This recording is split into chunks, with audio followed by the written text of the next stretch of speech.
This happened about 2 months ago, and I still get chills whenever I think about it. So I work construction, and whenever I get off work, I always like to go to the gas station to get some snacks. On this particular day in question, I had got off work around 7 p.m. I was heading to my local gas station to get some drinks and candy. When I walked inside of the gas station, I saw that there was a guy that was heading out right as I was walking in. I picked my snacks, drink, and then paid. While heading to my car, I had overheard someone calling someone, so I decided to turn around and the worker at the gas station was outside. He then said, "Hey you didn't pay for those items." I was like, "What are you talking about? I literally just paid for them." "Get over here and pay, or else I'm going to call the cops and get them to arrest you." I then replied back, "No, I literally just paid for these like I just told you." I noticed that while he was saying all of this, he was pointing at my car and kind of hinting something. Then he started waving for me to come towards him. So I decided to walk up to him and he walked me inside. Once we got inside, he then told me something absolutely chilling. "There's someone inside of your car. When you were paying, I noticed on the cameras that someone was walking into your car with a knife in their hand." I was absolutely shocked and totally confused about this. When I went to look at my car, my back door was wide open. I walked right up to it, but there was no one inside. I didn't bother to call 911 since I didn't really want to file a report and go through all of that. I don't know what happened to the guy that was going to get in my car or what he was planning to do, but to this day, I'm really grateful to that worker for possibly saving my life. And remember, always lock your doors.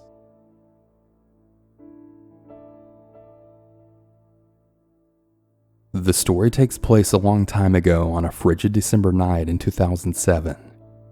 I had gone to a friend's Christmas party and I'm now heading back to my apartment.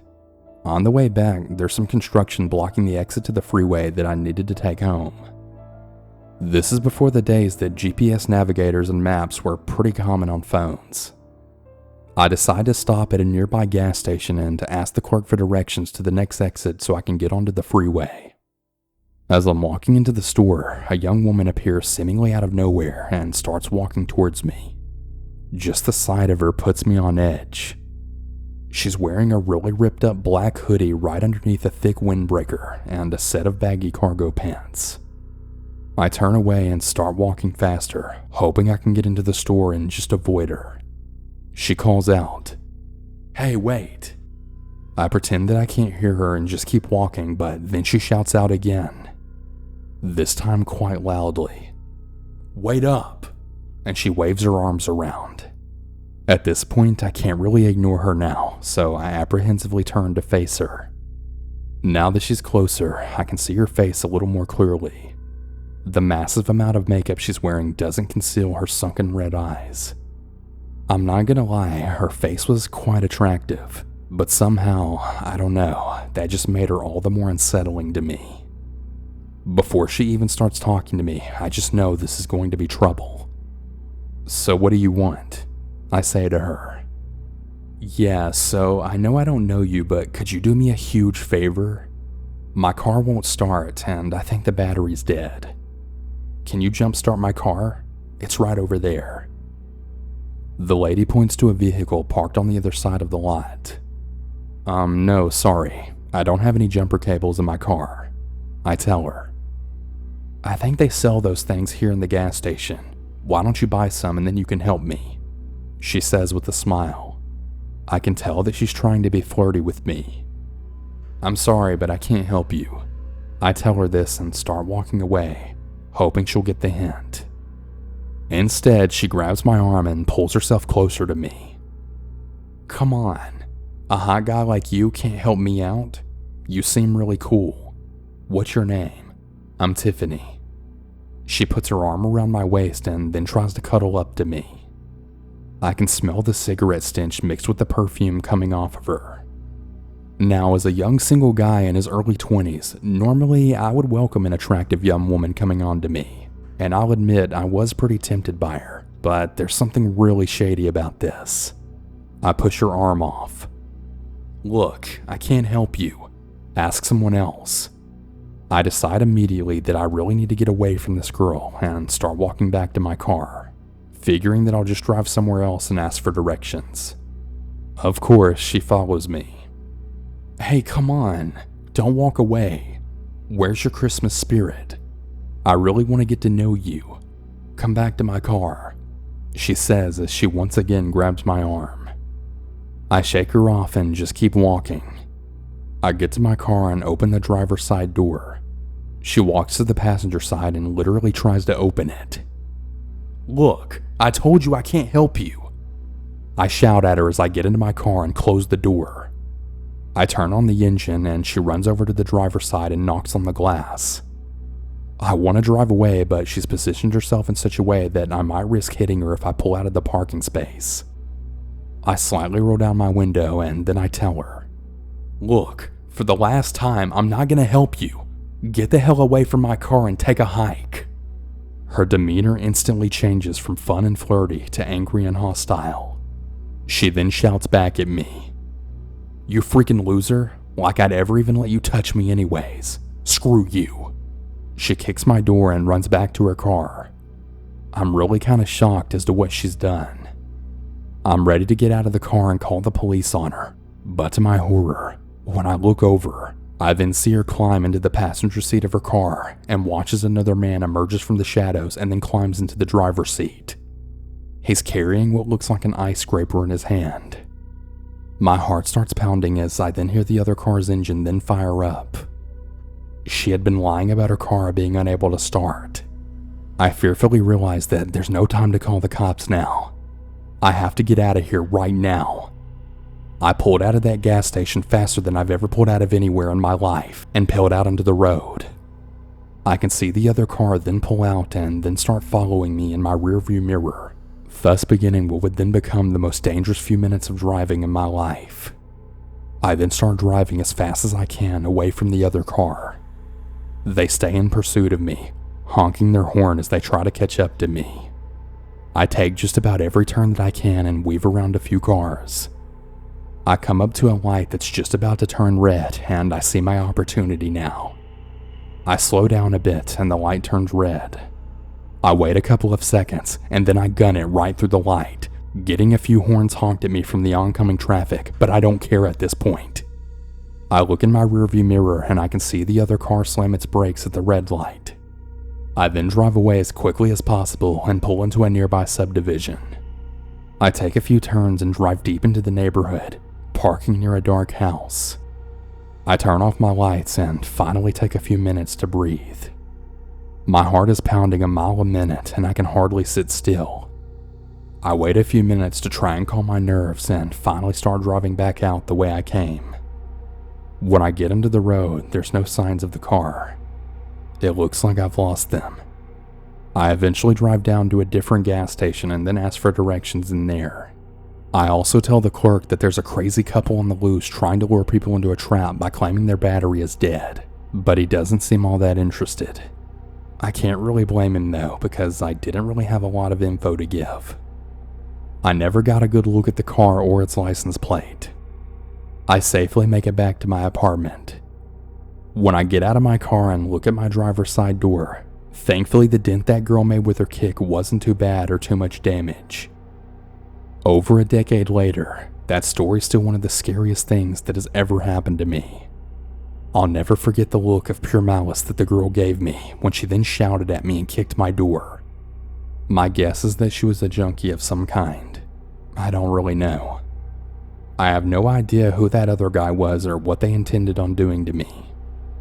I sometimes think to myself, what would have happened to me if I let her seduce me into that trap? That very thought chills me to this day. So to all you guys out there, don't let the head between your legs do the thinking for the head between your shoulders, especially if she's aggressively coming on to you for no good reason. Also to Tiffany, and I really doubt that's your real name, you can rot in hell. You and that scumbag guy you were with. It's been nearly 13 years, but I still really hope to never see either of you ever again.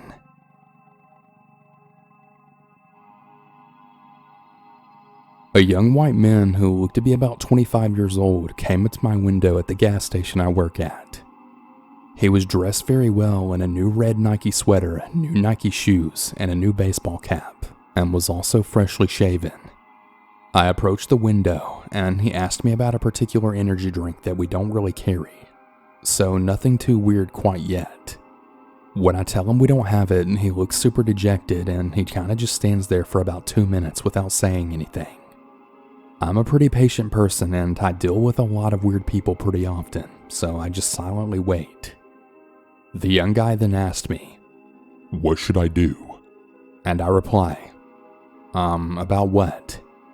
He then starts to tell me about how he hasn't eaten in like 2 days and asks what he should do. This is typically a ploy for free stuff. I said, well, you could buy some food. Do you have any money? He says, I have $2, but I really want an energy drink. We kinda go back and forth for about a minute until I tell him he should probably go to the local shelter as they'll give him some free food. This is obviously not what he wanted, and without another word, he runs off. I think, man, that's super weird, and then go back to cleaning the store. About an hour later, the guy returns. When he comes back, it seems that whatever he took had hit him pretty hard. A car had followed him and a lady speaking very loudly to him, though I can't really understand what she's saying. He's smiling and nodding at her, then turns as she drives off. He then yet again approaches the window with a really huge smile on his face. I ask him what I can get him. He replies, "Your eyes. They're green. Did you know that's a very rare gene to have?" I kind of just nod and smile as my eye color seems to attract a lot of comments anyway, and I know better than to press weird conversations at 3 a.m. He continues, "It means you have light in your soul, rainbow light inside of you. Your name contains the name of Ra from the sun god in Egyptian culture. You're a part of creation in the universe." I frown and don't say anything back to him as wearing a name tag seems to always elicit weird comments as well. He continues, "I have a very special $2 bill and 3/4 that, if invested correctly, will be worth a lot of money. I'll pay with these. You need to keep them and then use them to make money." He then proceeds to put 3/4, a $2 bill, and a pine cone in my box. I kinda think to myself how strange it is that he assumes I would be able to do anything with the money when it's the gas station's money, not mine. Also that he put a freaking pine cone in the box. I ask him, what do you want to buy? And I explain that he can buy a water, some chocolate, and a tea with the amount he's given me, which also fixes his issue of wanting to eat, get caffeine, and stay hydrated. He then agrees with my suggestions. He seems really grateful to me as I get his items, all the while smiling very brightly at me through the window. I'm thoroughly stressed out by the unwanted eye contact the entire time. While I'm cashing out the transactions, he runs to the gas pumps and starts staring at the ceiling of the pumps. This goes on for a good 3 minutes or so. He then turns around and comes back. I give him his items and change, and once again, he starts telling me about the love and light in the universe, and then he asks me why I gave him the coins back. I also want to add it wasn't the same coins. I was literally just giving him his change back. I explained to him that I can't keep them as it's against the company policy to keep the customer's change. He then decides to bolt into the direction of the highway that's right in front of my work with his items and then disappears right into the darkness. Definitely one of the weirdest and creepy encounters I've had yet.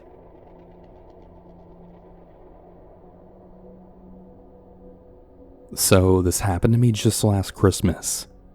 Now for Christmas I had 3 different house parties to go to. So I decided to split my time so that I could see everyone. Because of this, I really wanted to get really dressed up and put my best makeup on.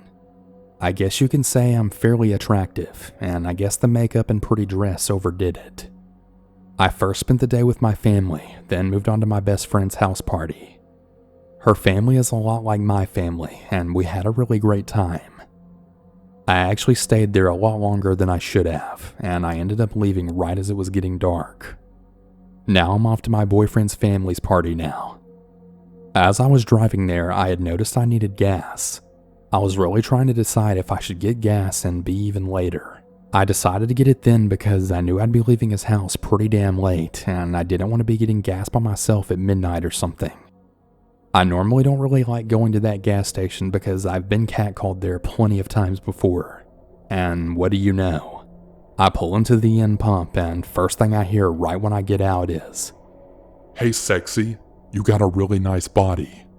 some guy is calling out to me from the window of his car. I kind of just do the half smile awkward thing. This was mere seconds after getting out of my car. I'm there standing at the pump and for whatever dang reason it's not working. It just keeps saying that it's not reading my card and that there's some kind of issue with it. But I just keep trying it because I just want to get the hell out of there. Because during this whole struggle I get catcalled 2 more times by guys hanging out of their windows. I was really starting to freak out at this point. Some junk car then pulls up at the pump next to me. And this is a serious junk car. Like it didn't even have a whole door. It looked like it had some sort of bungee cord that was holding it together. I got a bad vibe and just decided to go inside and pay for my gas with the teller. The guy that was driving the junk car then gets out and he's going inside as well. But I feel like he's getting way too close to me. So once I get to the door, I open it and I let him go first. Like I was holding the door for him. I just didn't want him to be behind me.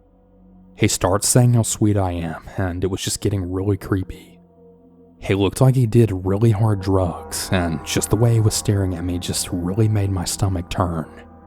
He looked like he was around my age too, which was 21 in case I didn't mention it. I was waiting in line and was getting lingering stares, but that didn't really bother me as much as the catcalls.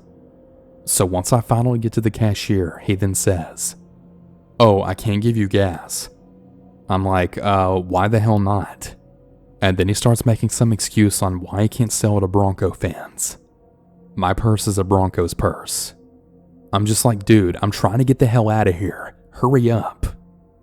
I gave him a dirty enough look for him to start ringing me up, but he then starts trying to talk to me about random crap. Stuff that I don't even care about enough to remember. As I'm walking to my car, I then get catcalled by what is now like the 6th guy to bother me. Now, here's where I get the most scared. The junky car guy was right behind me walking out of the station. He walks up to his car and he's probably there for about a minute. I'm finally pumping gas now when I then hear the car to that door close. The junk car guy and a second guy then gets out with him. Now, the second guy looks so much more scary than him, and he then just starts staring at me. He's being really creepy and looking me up and down. My heart is literally pounding right now just remembering this part. He starts walking up to me and he's rounding the pump when I then hear some guy behind me catcalling me from his van. Van guy is still saying some really perverted things to me as he rounds the corner, then crashes right into a Mustang head on. Junk car guy number 2 literally jumps back at the noise. I take about a second to process what the hell just happened, then stop the gas and jump in my car as fast as possible, then reverse the hell out of there. The 2 really creepy junky car guys are like screaming in laughter now, telling me to look at what I did. They're literally laughing like, "You just made him crash. Look what you did." I reversed the hell out of there like they do in the movies. I literally had to stop the gas at like $4 because I didn't want to stay there even for a second longer. I don't even know how to explain how I felt.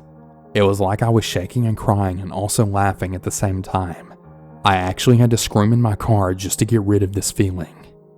The thing that shocked me the most is that the gas station was packed, but that they had no shame to catcall me like that. This area I was in doesn't even have a lot of crime. I really don't understand how this even happened in the first place. I called my dad right away and I couldn't even tell the story. I was just laughing like a maniac because it just felt so surreal. After that happened, my boyfriend always goes with me now to get the gas there. If he knows that I'm getting gas close to him, he'll always drive to the parking lot to make sure I'm okay. I've never gone back to that gas station again, nor have I worn that dress.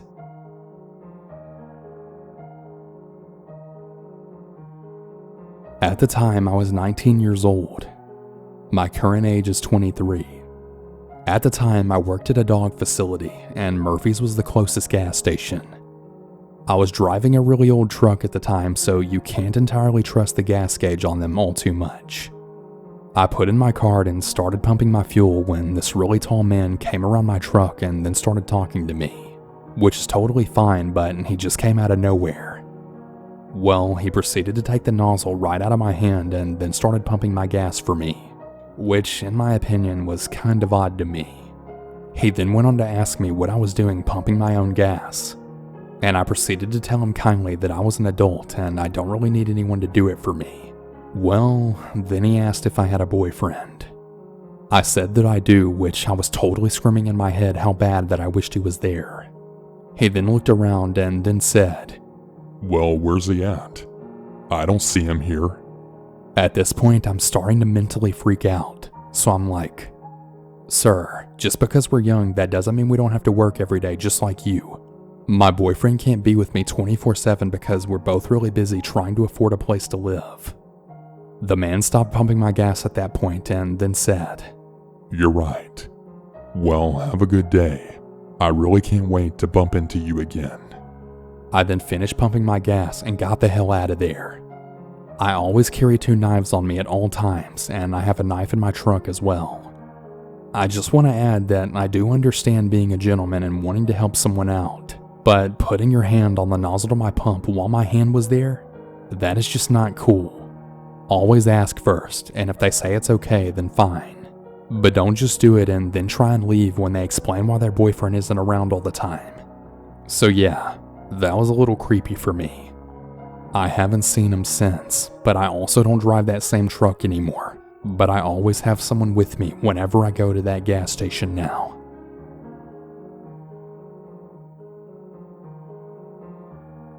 To start off this story, I just want to say that it happened a while ago, so please bear with me. My name is Leo. I'm currently about 14 years old at the time of writing this, but this happened to my parents about 3 years ago. It was the month of May, and one night my parents and I had just finished unpacking our luggage.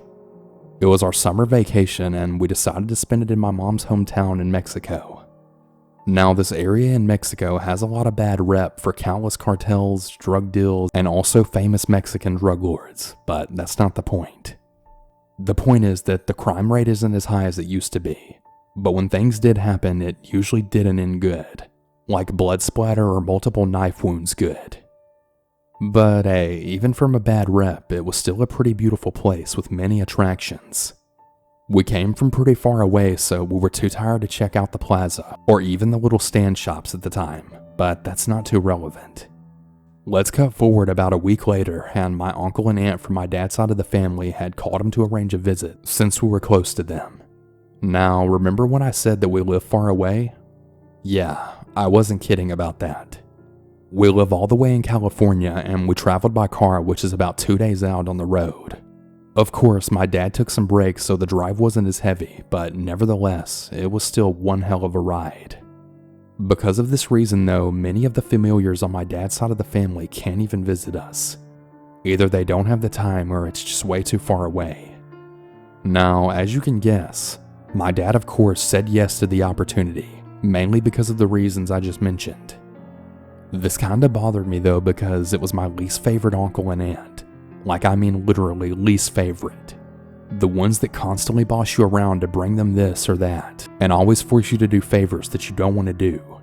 As you can imagine though, it was absolutely hell during those 2 weeks that they stayed with us. But when the day came for them to leave, they had accidentally missed the bus to go back to their city. So my dad, being the really kind person that he is, offered to give them a ride back to their city. The city was about 5 hours away from where we were staying, so I didn't go with them. However, my mom did, which led me to stay with my grandma. "It was a pretty chill and smooth ride," exclaimed my dad. He was pretty pumped up that night from the 2 energy drinks that he had before the drive, so nothing really bothered him. That is, until about 4 hours into the drive, almost arriving into the city. My mom had started to notice about 3 men that was right up ahead by a glimmer of light right in the middle of the road. Thinking they were army men checking for unusual activity like they typically do in the booths, she had told my dad to start to slow down. As they began to slow down, both my parents had then started to notice that they didn't even have any army suits or anything representing a government official, Not even a badge. Upon seeing this, my dad had sped up, assuming it was just a couple of drunk guys hanging out from one of the two houses on the side. Well, that assumption was soon erased when those same three men then chased after them. That's when shit got real. My dad, now noticing this, absolutely floored it. He cranked up the manual transmission all the way up, all the while my mom, aunt, and uncle were totally shitting bricks when they then noticed an object fly in the air. That same object was a metal ball. It hit the front windshield of the car, almost shattering it upon impact. Now, the car that my dad was driving wasn't really the strongest. It was a 2009 Volkswagen Jetta with a defective windshield. My dad actually had to get that windshield fixed like multiple times, even including one where a stick hit it. Can you believe that? A freaking stick. Anyways, my mom, noticing the metal ball, then totally flipped shit and started panicking. My dad got into a state of shock, and before he knew it, he was then hitting the road around 160 miles per hour. Because of this, one of the tires ended up popping on a ditch that they also miraculously passed through while heading towards the exit to go to the city. My dad didn't slow down until he finally reached it, and even so, after they got to my aunt's and uncle's home, all my dad could muster was, "What the hell just happened?" My aunt, then noticing his shocked expression, offered to let my dad and my mom stay the night since it was obviously the best choice at the time. They both agreed, and first thing in the morning, my dad then got the windshield and the tire immediately fixed. So I guess that was that. Apart from the nightmares my parents had, nothing else has happened since then. Everything resumed back to normal, but if there's one piece of advice I could ever give you, it's to never, and I mean ever, go to Mexico cities during the night. It's way less risky that way and much less common for you to get jumped or robbed. Just don't do it. So this happened back in 2008. My girlfriend and I were taking a vacation to Ocean City, Maryland. We live in north central Pennsylvania, so it's at least a 6-hour drive based on our directions, which were printed from MapQuest. I didn't have a GPS at the time. We were making good time when we were approaching Route 1, which seemed to come up sooner on the directions. My girlfriend told me that it wasn't the right route and it would be up ahead. Instead, I was really stubborn and then took the exit to get on Route 1. That was a really big mistake, and I wish that I had listened to her from the beginning. We ended up in Baltimore in a rundown section of the city. There was a man riding a bike real fast who almost hit us that for some odd reason seemed to be shouting at us. Then we went through a street where a really small child was playing with a fire hydrant. I started to slow down as soon as I saw him, and then he stopped playing with the hydrant and motioned for me to go. Just as I did, that's when he began playing with it yet again. Water had then shot all over the front of my car. It felt like I was getting a car wash, but without my consent. There were others nearby when this occurred, but no one seemed to even think anything of what this little boy just did to a passerby. As soon as I was done using my wipers, I continued on, knowing that it's probably better not to say anything which might just lead to trouble. Now, I was starting to get really nervous because I didn't know where we were going and how to get to the beach from here. I was at a red light, and there was this disheveled old woman who came up to my window asking if she could have a sandwich. My girlfriend was becoming hysterical by this point. I decided to ignore the woman who was obviously homeless, and once the light turned green, we continued on. Getting really frustrated, I decided to call home, hoping to reach one of my parents for help. Maybe they could help navigate me to the right direction from here. My brother answered and sensed that I was worried. He tried to help us, but unfortunately, we were still pretty lost. We went through a toll booth toward I-95 and asked the employee operators for directions. They said them so fast though that I wasn't able to get everything down. This was just totally not turning out to be our day. Somehow I managed to backtrack and we ended up going through that awful part of the city again and back to our correct route. We finally managed to get to Ocean City without any further incident by nightfall. We lost about 2 hours of drive time, but thankfully we were safe and we enjoyed the rest of our vacation time. The drive home went much smoother. This had to have been one of the worst experiences I've ever had while going on vacation. I definitely learned to follow the directions as indicated whenever I go anywhere. and to not ever take any shortcuts unless I absolutely know where I'm going. And I really advise you to do the same.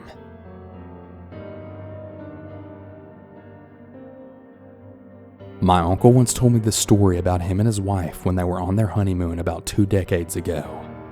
He said that they had rented a hotel for the night, and once they were about to sleep, they had started to smell a really weird odor, and the bed felt really squishy. My uncle, who I'll now refer to as Eric, called the person in charge of the lobby and requested someone to clean their room early in the morning. Eric was having trouble falling asleep while his wife, who I'll now refer to as Jessica, was already sleeping. Eric decided to take a shower. He grabbed a blanket and decided to sleep on the floor. The very next morning, Eric and Jessica went into the lobby and requested for a manager. Once when the person in charge in the lobby finally called their manager, Eric told them that the room smelled really weird and he would really like a new one. The manager told Eric that all of the rooms were currently occupied, but that he would send a janitor to clean out the room. Eric agreed with this, and him and Jessica then headed out to go spend the day together. Once it was getting a little late, they had got to their room. Jessica had told Eric that she was going to take a shower, so Eric said okay, and while he was on the phone with someone, there was that same nasty odor yet again.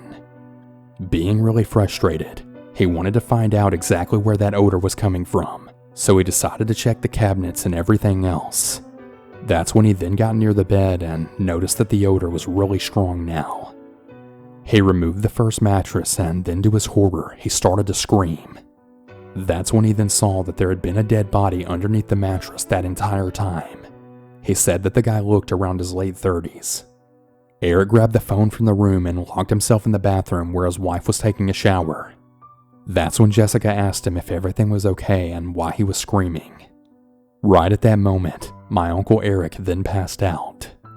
Jessica had to get out of the shower and call 911. Eric had to go to the hospital, but he ended up being okay. The police were already at the hotel questioning the staff on what happened, but they never found the murderer. To this day, it still really makes them sick to their stomach thinking of how they slept on a dead body.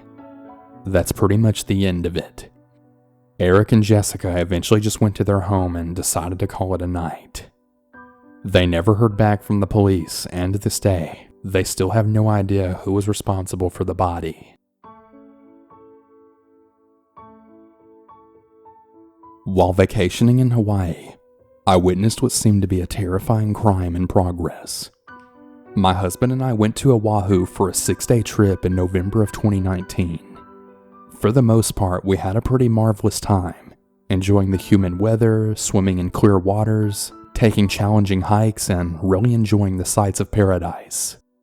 Of course, I thought the trip would almost be ruined because I then came down with a pretty bad 24-hour flu on our second day there, and it was during this oncoming sickness that I had saw the terrifying sight. It was mid-afternoon. We were actually in Honolulu, having finished a trip to the Diamond Head Crater Park. By the time we had left, I was really feeling awful. Achy, feverish, and just a general uneasiness. We decided to stop at one of the 7-Eleven gas stations in Honolulu so that my husband could get us drinks and, for me, medication. The gas station sat next to a one-way street, and our Jeep rental was parallel to the street some 100 feet away. I sat in the Jeep, my head against the window, just wishing that this stupid flu would just go away so that I can enjoy my vacation. Because it was really hot and humid, the windows were down, so I could hear all of the noises of the traffic and any passerbys. As I had started to wallow in the misery of my sickness, I had then heard some yelling from right outside to my left. I had then looked up, scanning the area around me to see where the noise was coming from, and when I looked over to the street, I then saw something that would absolutely shock me. There was a dark gray sedan sat at the red stoplight. A woman tried desperately to jump out of the car's passenger side, the door wide open and her feet flailing in the midair as she tried to untangle herself from the seatbelt. A man wearing a really dark shirt and a goatee then yelled as he reached over her and then pulled her towards him in the car. I saw her scream as she tried to fight him and push him away, one of her flip-flop shoes then falling off in the process. He still pulled her back in even as he yelled something back at her. You need to understand that this incident and what I did next then occurred in a matter of about 15 or 20 seconds, but it seemed like time slowed down. Upon seeing this unfold right before me, I had then concluded with horror that this woman was being kidnapped. In that split second, something inside of me just came alive and I jumped out of the Jeep, determined to grab her and help her get out. Just anything I could do to help her. I sprinted across the gas station lot and into the street toward the sedan at top speed, then gaining around. But at this point, the man had yanked her fully into the car before shutting the passenger door really quickly and pulling away. The light had turned green and now the sedan had then sped off, then leaving me behind even as I ran after it.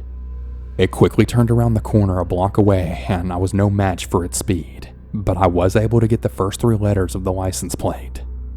Unable to keep up with the car, I slowed to a stop and now jumped on the sidewalk to see if anyone else had noticed. A couple about 10 feet to my right had seen the whole thing go down, and they stared after the vehicle totally puzzled. No longer did I feel lethargic with illness, but now adrenaline pumping through me, then intermixed with fear and panic for this woman. What if she had been snatched off the street? What if this was the last time anyone ever saw her alive? I had then looked around to see if anyone had begun to call the police or if there were any conversations about what had happened. I asked the couple near me if they had called the cops. They hadn't.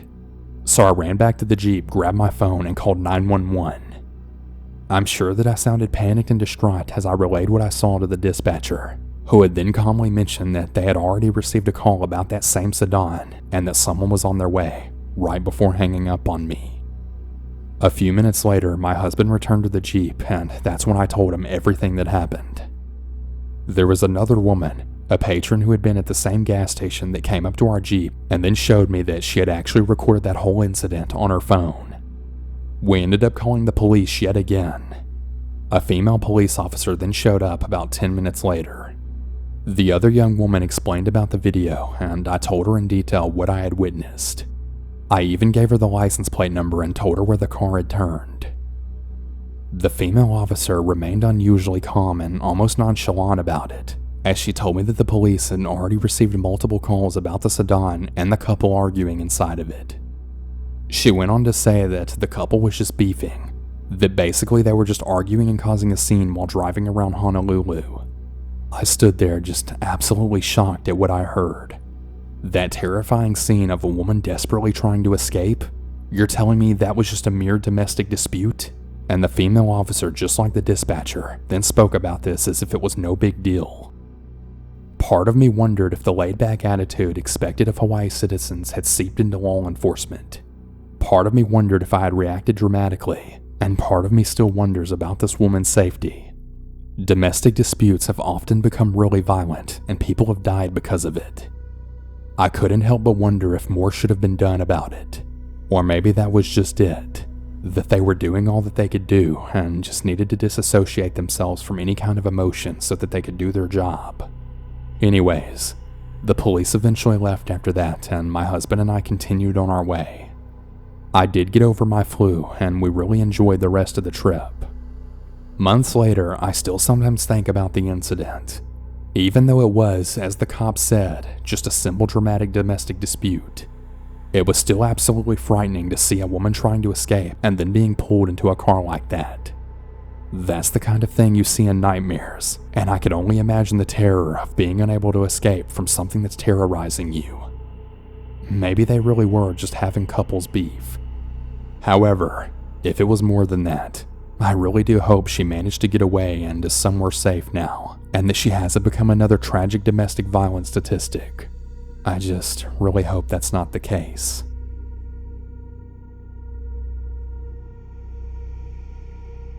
Back during the summer of 2017, a group of around a dozen peers pitched in for a house to get away and celebrate a birthday. A basic residential area around a semi-rural lake near Shelton, Washington.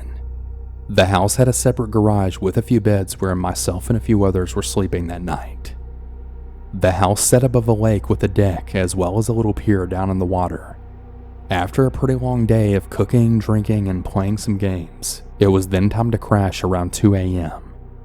With more people than there were beds, some were on couches and even on the floor in the living room.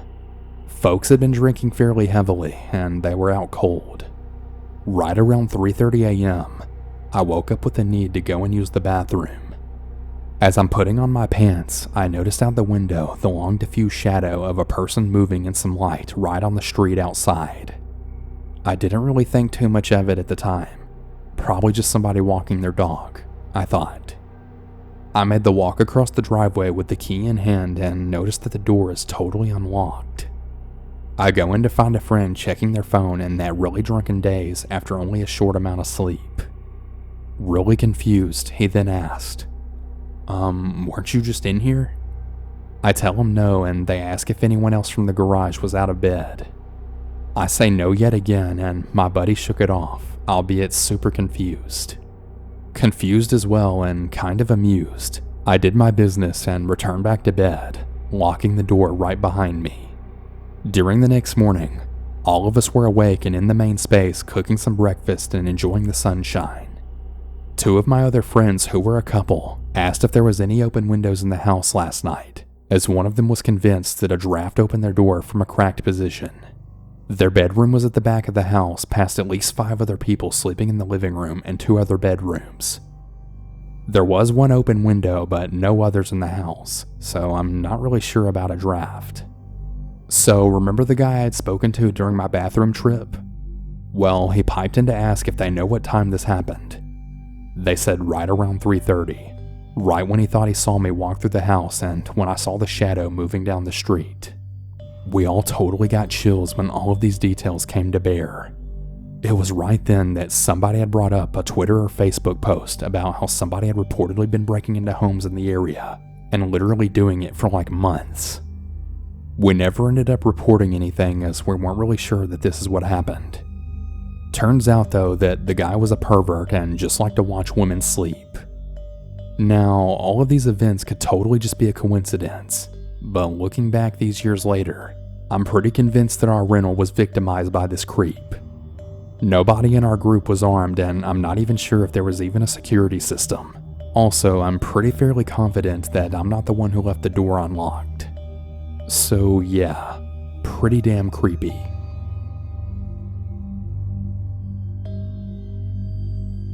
About 8 months ago, we had had a series of break-ins in my apartment complex.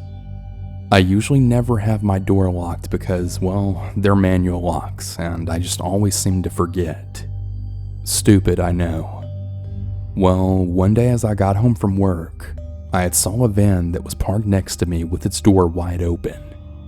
A man had came down the sidewalk and then he said, "Is this your van?"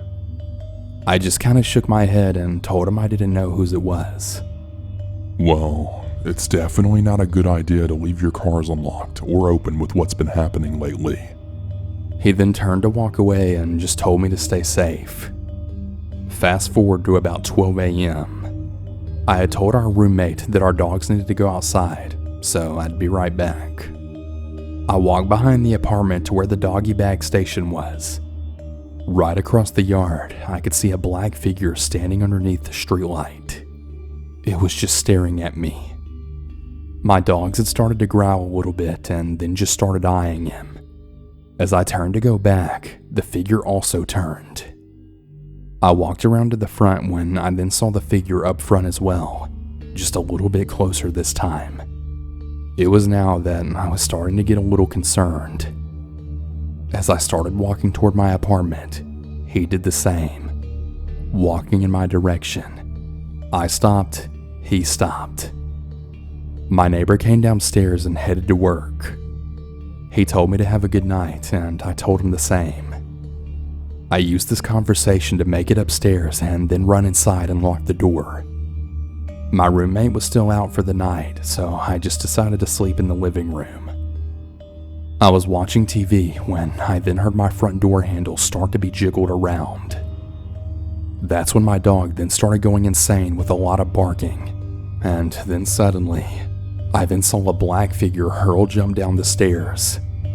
It made such a loud thump that it actually shook the apartment.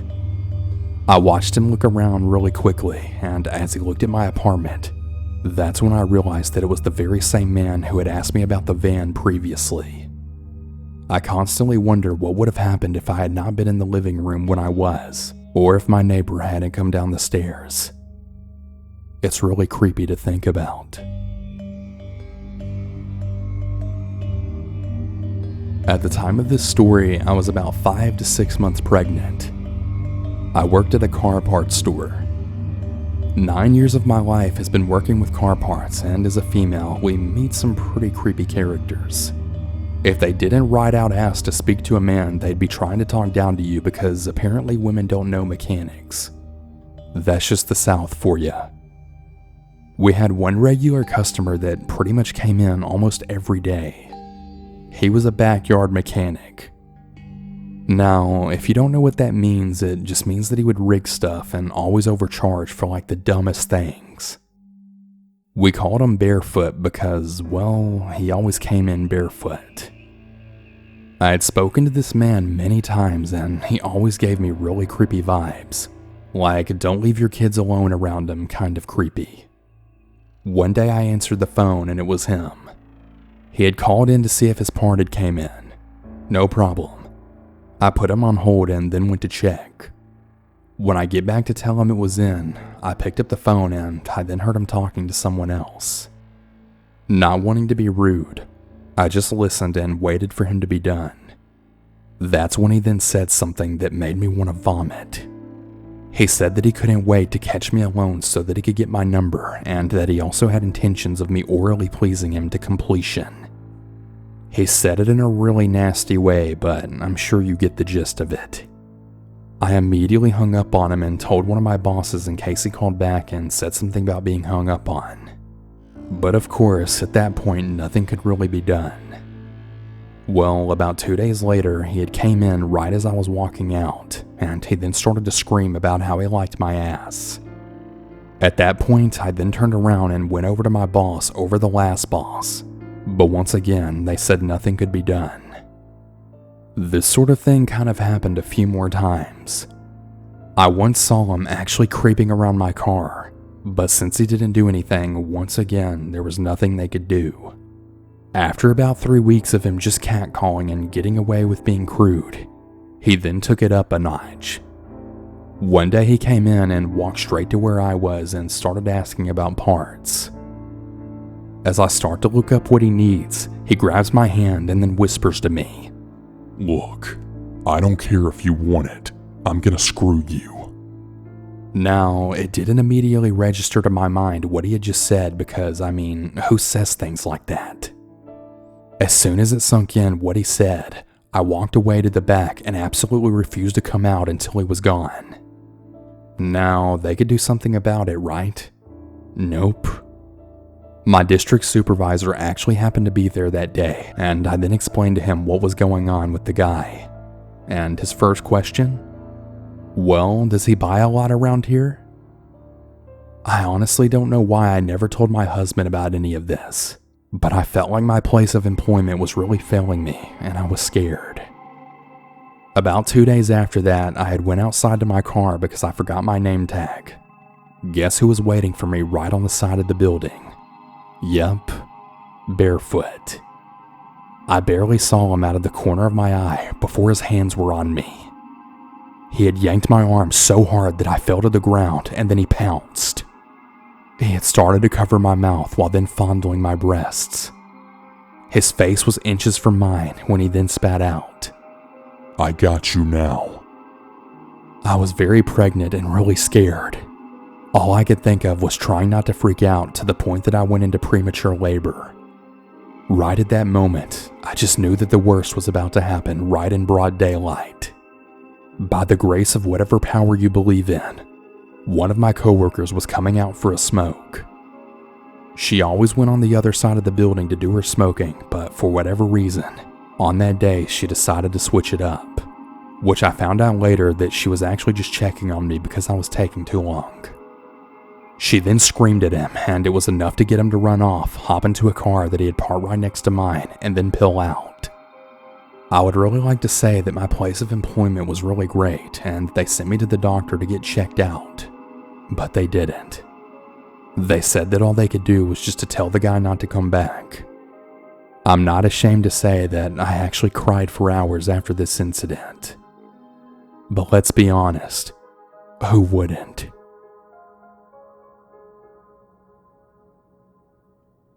I'm 21 years old now, but this happened to me when I was 17. I was in high school at the time, and I always walked to and from school. I didn't take the bus because, well, I was bullied a lot, so I didn't really have any other transportation. One day I was walking to school when this white van had pulled off to the side of me, and a guy that looked about his late 30s then rolled down his window, and then he asked, "Hey, do you need a ride? I know that you're in the 11th grade and that you go to that school over there." Now, I was really confused of how he knew where I went to school and especially what grade I was in. I told the man no thanks and just kept walking. After that, he never appeared again until next week coming back from school. It had started to rain, but not too much, so I still had a chance to get home and not be wet. As I was walking home once again, the same guy pulled over his van right next to me. And once again, he had asked if I needed a ride. I told him no thanks and just kept walking. As I was walking, I then heard a car door open, then slam shut. I had turned around and the guy was out of his vehicle and was starting to walk towards me. I couldn't really do anything other than just stare at him. Right at that moment, I heard an old neighbor of ours then say, "Oh, hey Ashley, can you help me with something in the garden? Also, why didn't you show up at work yesterday?" I knew at that exact moment what he was doing, so I just started to walk to him. And with that, the guy got to his car and then left like nothing ever happened. I had thanked the old man for helping me out, and soon after, I arrived at my house. The next day, I actually saw in a news report that the guy had been arrested for attacking and stalking other teenage girls. I was in complete shock when I saw the guy in the photo. I immediately told my mom about it, but since the police had already caught the guy, we couldn't really do anything else. After all of that happened, my mom started to take me to school pretty much every day and always pick me up. I sometimes still wonder though, what would have happened if that old man wasn't there to possibly save my life? It's really scary to think about. I would like to share a really horrible experience that happened to me a couple of weeks ago. My name is Segal, and I live in an urban area with lots of people on the same ethnic background as me. It's a relatively safe place aside from the street gangs that are slowly but surely starting to die down. To start off, me and my brother and father all live in this 2-bedroom apartment, which is kind of hard to access if you don't live there. There's multiple guards who secure the area since there are 6 different apartments in the entire premises ranging from 1 to 39 floors. The apartment doors are pretty heavy and hard to break down, and they're only accessible to people who have keys for them. My family and I always keep the door closed, and we put the chain in as an extra line of security. I reside in the tallest building.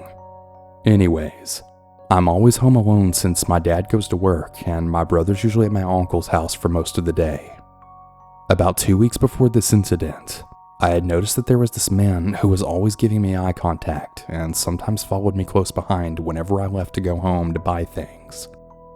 Whenever we crossed paths, he would always tell me how pretty I am and how he would love to do inappropriate things to me if I was his girl. He would always follow me inside the apartments and wouldn't even press a floor until I asked him where he was headed. To which he always replied, "Oh, I'm going to that floor," and always pressed the floor below mine. I got so irritated with him always following me every time I saw him, so I mustered up the courage to ask him why the hell he was following me all the time. He just told me that he wasn't and some bullcrap excuse to get me off his back, but I didn't believe it. He kept on with it, and I just got tired of it, cursed him out, and told him that I was going to report it to the police if he didn't leave me alone. Well, he didn't really seem to like what I had said. He proceeded to look at me with pure anger in his eyes. Instead, I decided to report it to the guards, which I immensely regret still to this day, and always will. When I did report it to them, they said that they would take care of it. Anyways, fast forward to the day that this all took place.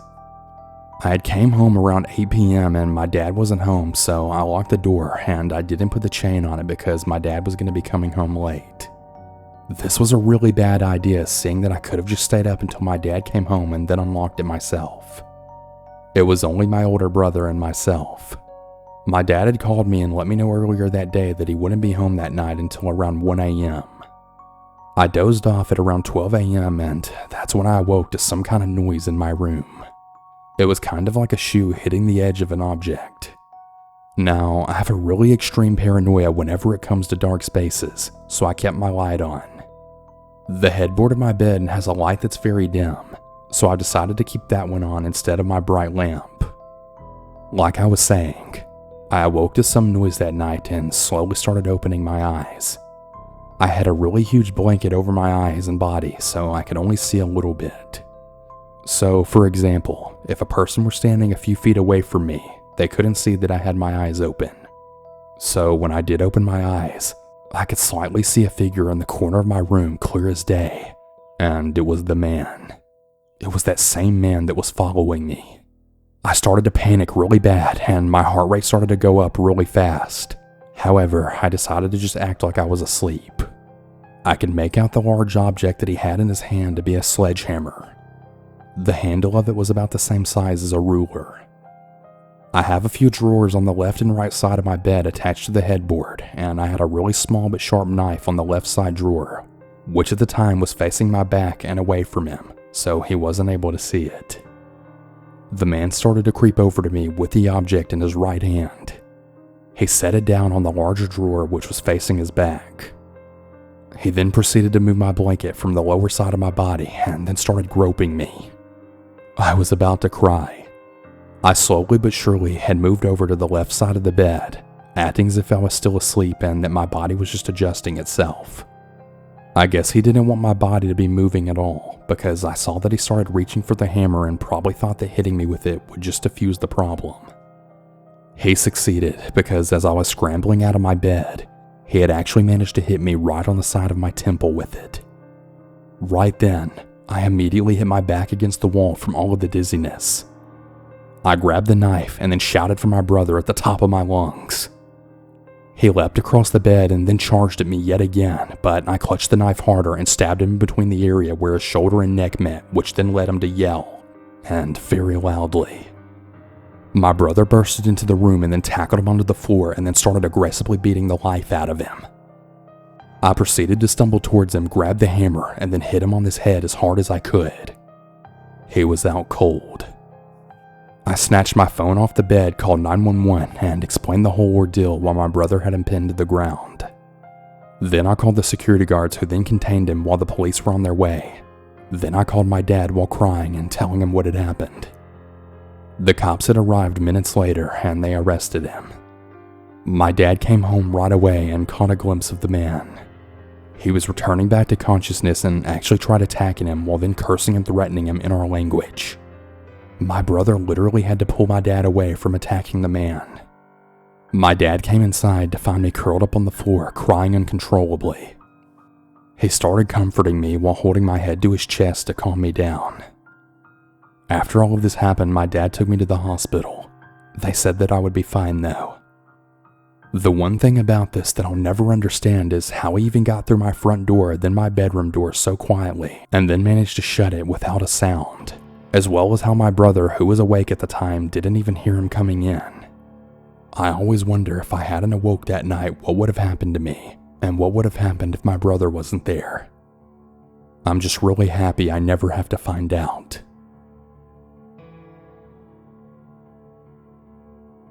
Here's a little bit of backstory before I begin.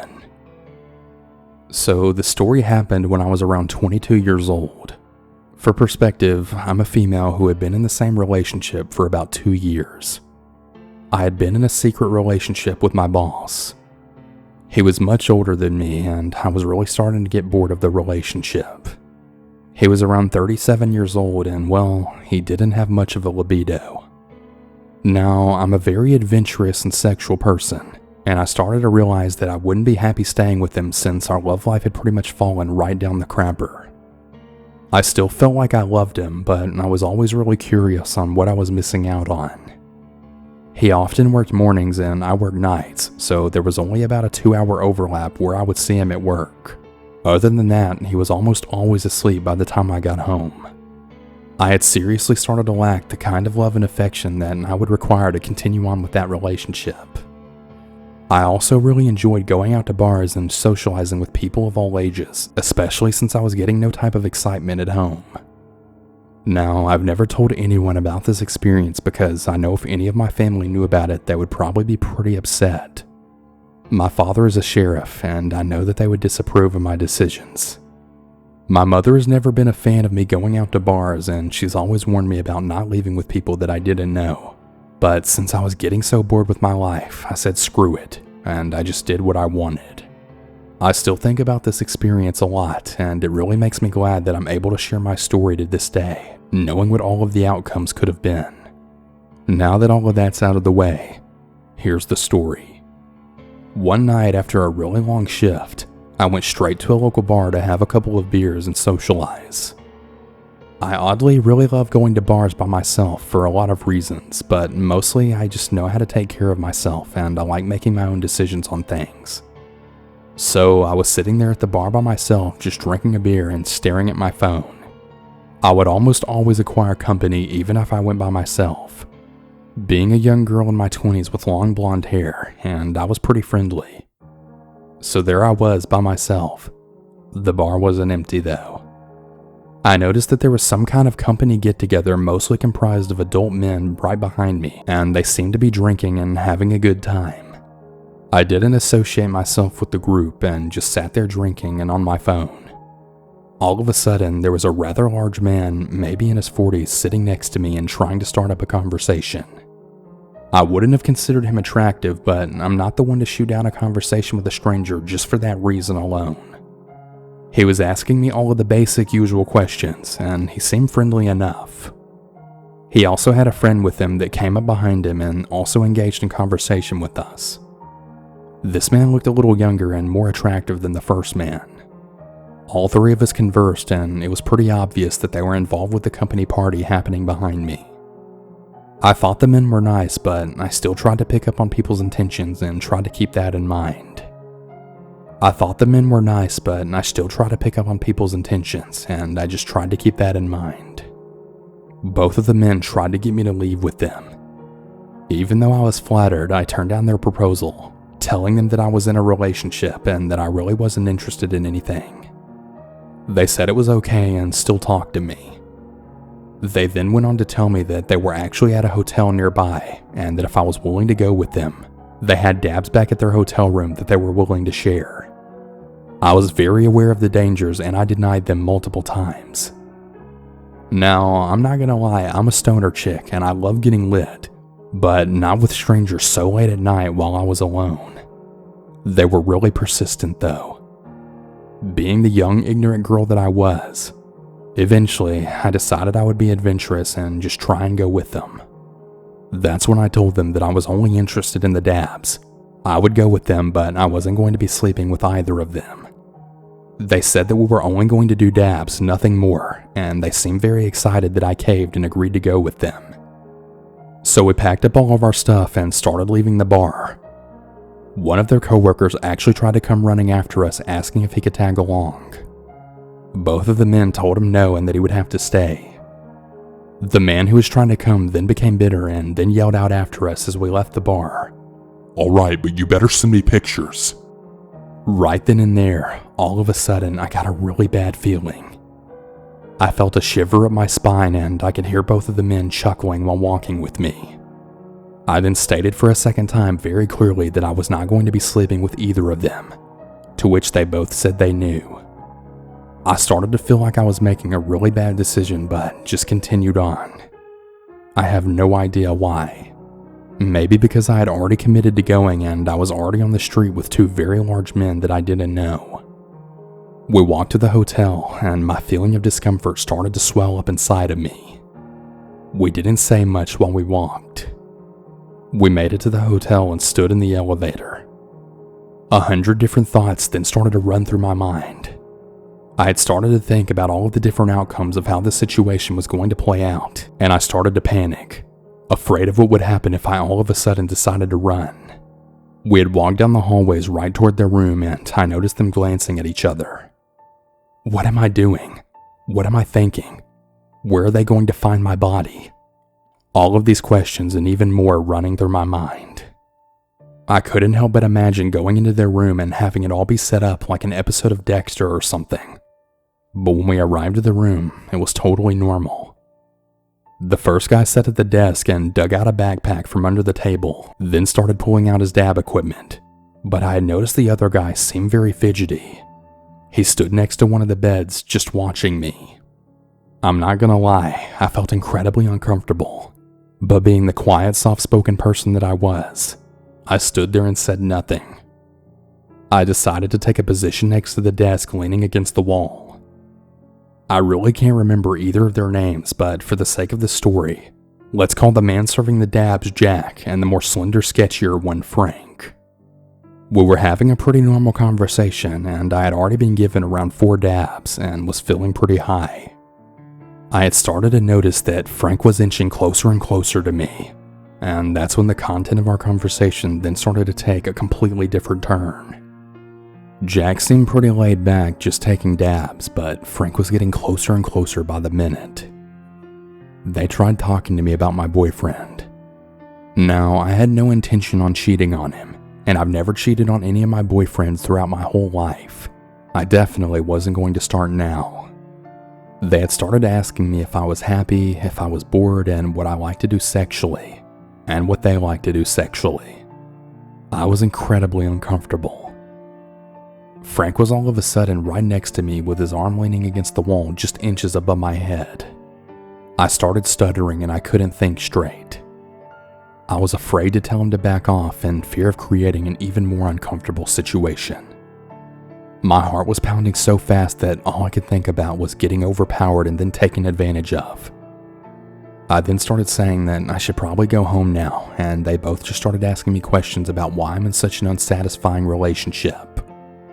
All I could think about was how I was going to get out of this crazy situation.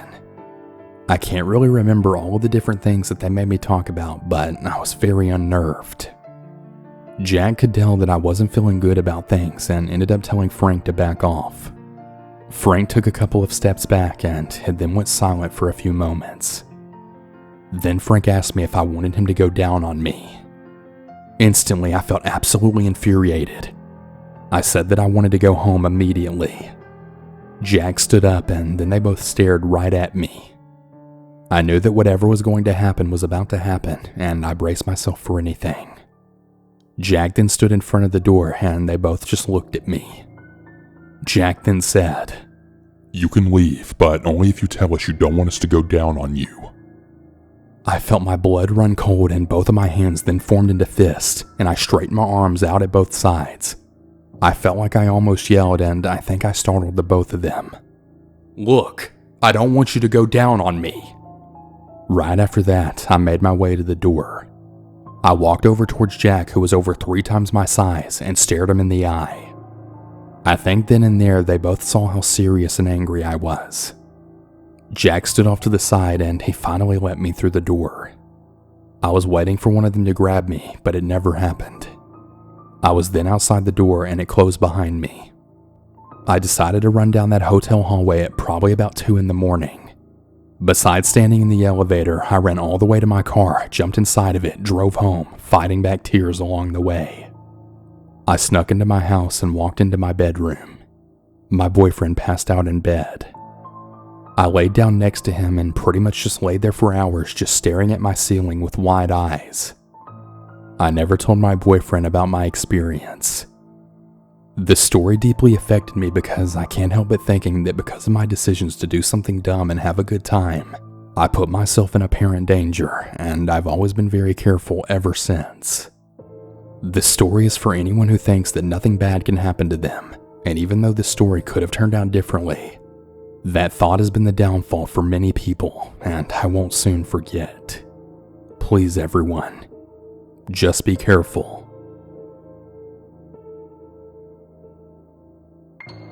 Okay, so when I was about 15 years old, I used to go for walks on a path that was going around this really small lake with my dad.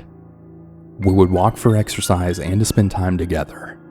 Once I turned 16, my dad had started working nights, so he wasn't able to go on our evening walks. I started going with one of my friends named Carla. She told me that there was a park by our house that we could walk at. I figured that a change of scenery would be really cool, even if it was on the tougher side of town. The park was nice. It had lots of big trees and had forests going all around it. I would park my car at her house and we would walk to the park together. One day while we were walking, Carla got a call from her sister saying she needed to get home because they were about to leave. We said our goodbyes and I decided to go around the track just one more time. While I was walking, I saw one of those vans that didn't have any windows on the back half of it. You know, like the kind that you think about when you think of the stereotypical kidnapper van with the sliding door. That one. Well, it then pulls up right next to me. The passenger was a woman and she was asking me for directions back to the highway. Still standing on the track, I gave her the directions. She apologized, saying she couldn't hear me and asked if I could come a little closer to the van. Nope, I wasn't about to do that. I've watched Criminal Minds lately. I'm totally not falling for that. Still standing on the back track, I just began yelling the directions to her once again. She had then stared at me with a really wide-eyed blank stare before telling me thank you and slowly driving off. I felt a little creeped out but just continued walking. The walk went pretty uneventful for a while until I got to the edge of the side where the forest ended. There was a parking lot and that same van was now there. I could see the woman looking at me and the driver was a man. I presume he was looking at me as well, but he had sunglasses on, so I couldn't really tell. I looked a little bit harder, and that's when I noticed that there was someone in the back of the van. Nope. I ran across the park all the way back to my friend's house without ever looking back. My friend and her family were still gone, so I got in my car and took off. When I drove past the park, the van was gone. I honestly don't know if they were really just a lost family or something far worse, but I'm just really glad I never found out.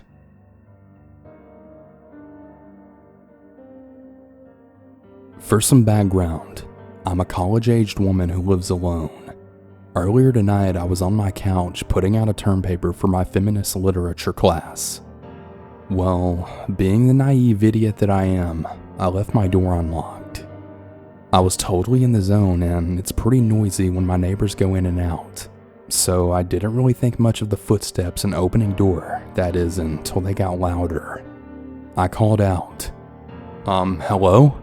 And then turned around to see a really tall 40-something-year-old bearded man with a backpack, and he was literally just standing in the entryway to my living room.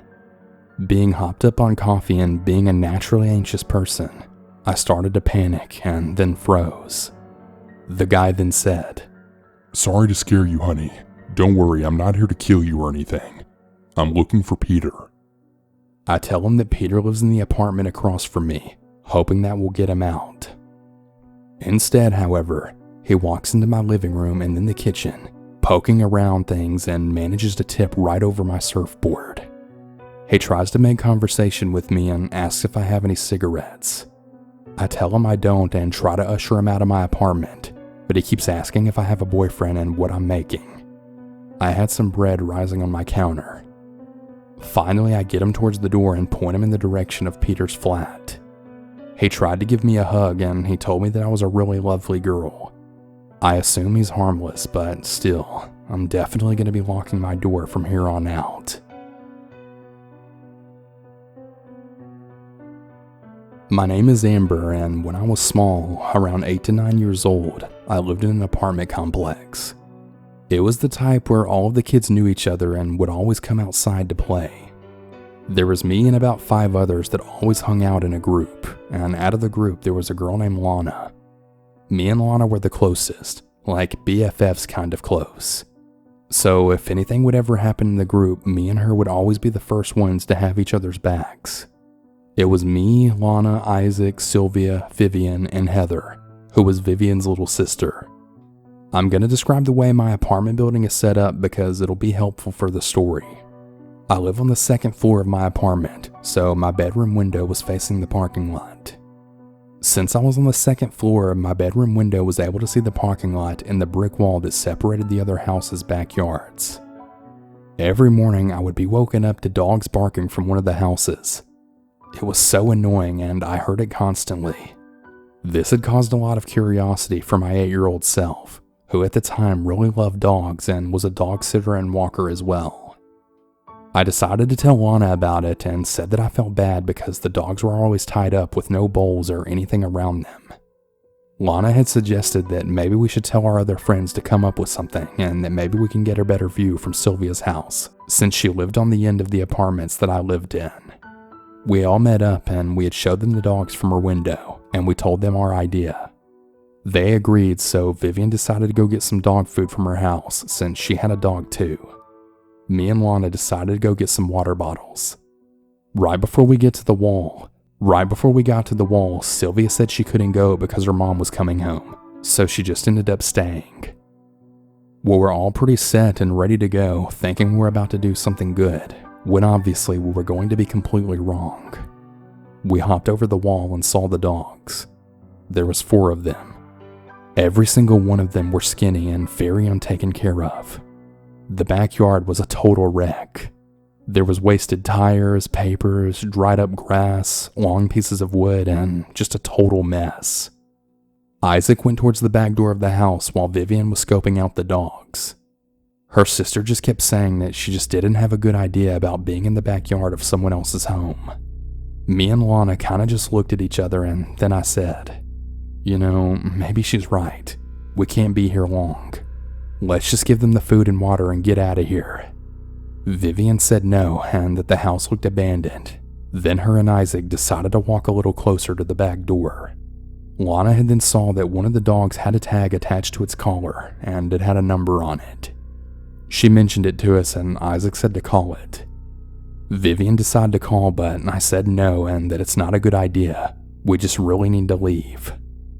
Lana agreed, and so did Heather, but Vivian and Isaac didn't even budge the option, and pretty much just continued to dial the number. Vivian then put the phone on speaker, and the next thing I heard scared the absolute crap out of me. A phone started ringing, and it was coming from the house. Me and Lana both started backing up slowly when Isaac then said, "The house is way too beaten up, and the windows are boarded, so how can someone be in there?" Vivian started to walk to the windows to look through it, all while her sister told her not to. I looked over to Lana, and she looked absolutely terrified. She looked really confused, like she just didn't know what to do. That's when she then whispered to me, "Dude, we gotta get out of here. I swear there's someone in that house." I told her I know and that I felt it too, and that we should really just leave if anything escalates after this. Right when Isaac had put his ear to the door swung open and we all started running. I yelled at Lana to jump over the trash bucket to jump over, then I'll be right behind her. When she was throwing herself over, I happened to look behind me, and I was so shocked and frozen at what I saw. I saw one man grab Isaac and then another one run after Vivian, all while her sister was hiding behind one of the tires. Lana told me to go before they decided to go after us as well, and that's exactly what we did. We jumped back over and went straight to my house to tell my mom. My mom called the cops and they ended up going to the house, but no one was there.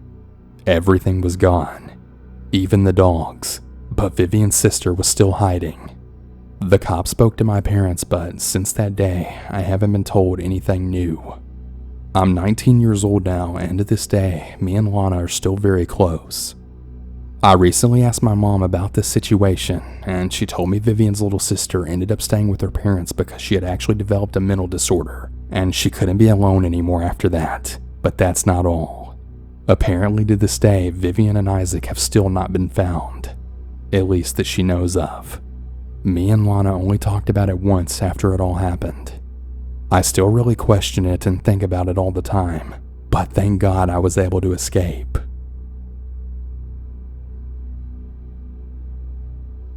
A couple of years ago, I was visiting a friend abroad, and I stayed at her place that she had just gotten a few days earlier. It was this basement apartment. It was halfway underground, and there were only a few windows high up on one wall, really close to the ceiling. If you looked outside, you could only see the feet of the people passing by. It wasn't located in the worst area, but still quite a rough neighborhood, so we would often bump into pretty sketchy people. During the early hours after a night out visiting some local bars, we suddenly woke up to a really loud banging sound. Now, it literally felt like the building was going to collapse or something, so me and my friend got really freaked out. We knew that it was more than one person there as they were banging on all 3 windows and on the door at the same time. We tried yelling at them to stop in like multiple languages, but they just continued to do it.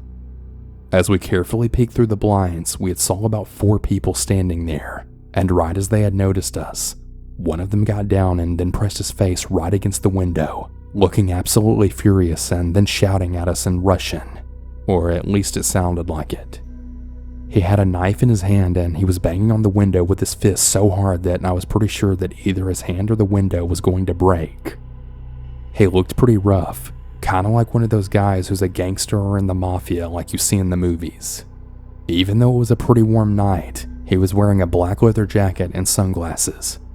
I couldn't really see what the other guys looked like, but they were relatively tall and one of them was actually carrying a crowbar, making the entire situation even more terrifying than it already was. As we were trying to make sense on what they were saying and what in the world was happening, 2 of the men then started to kick the windows, which luckily still didn't break. However, one of them then got through the main door leading inside the building and was now trying to force open the door that only led into our apartment. He was going completely ballistic and growling and shouting while jumping against the door. At least that's what it sounded like. As I really didn't want any of them coming through the window or the door, I decided that I was going to try and talk to one of them through the window, and luckily with the help of Google Translator, we were able to understand each other. Well, kind of. As it turns out, they were looking for some guy who apparently used to live there and owed them some money or something. Now seeing that we were absolutely terrified of them and that clearly neither of us knew the dude they were looking for, the men then apologized and eventually left, which was kind of weird and actually quite funny to be honest. During the next morning, we found like 30 cigarette butts and a post-it note with our address, as well as like 2 credit cards that had been cut into halves. The building's front door was actually broken, probably using the crowbar if I had to guess. Although the men left us alone and didn't seem like they were coming back as they clearly realized the guy didn't live there, my friend had got so scared that she decided to move in with her boyfriend who lived on the other side of the city. Everything turned out alright, but I can't remember another time where I was that scared. Also, what if they had managed to get in before we had the chance to explain that we weren't hiding the sketchy ass dude? It was pretty damn obvious that they weren't there to spread the word of God or discuss politics. So yeah, we got really lucky and I'm just really glad we ended up being okay.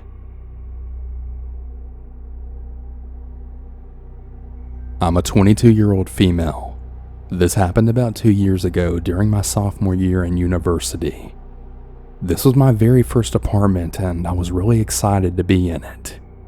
My freshman year I had lived in a dorm on campus, and before that I lived with my mom, so I had never really lived on my own before.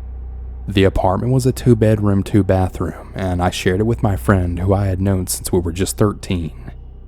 I had just turned 20 when all of this happened. My friend's name was Josh. Josh was my absolute best friend and it was his first year at the university, and we pretty much did everything together. Now, fast forward to the homecoming football game.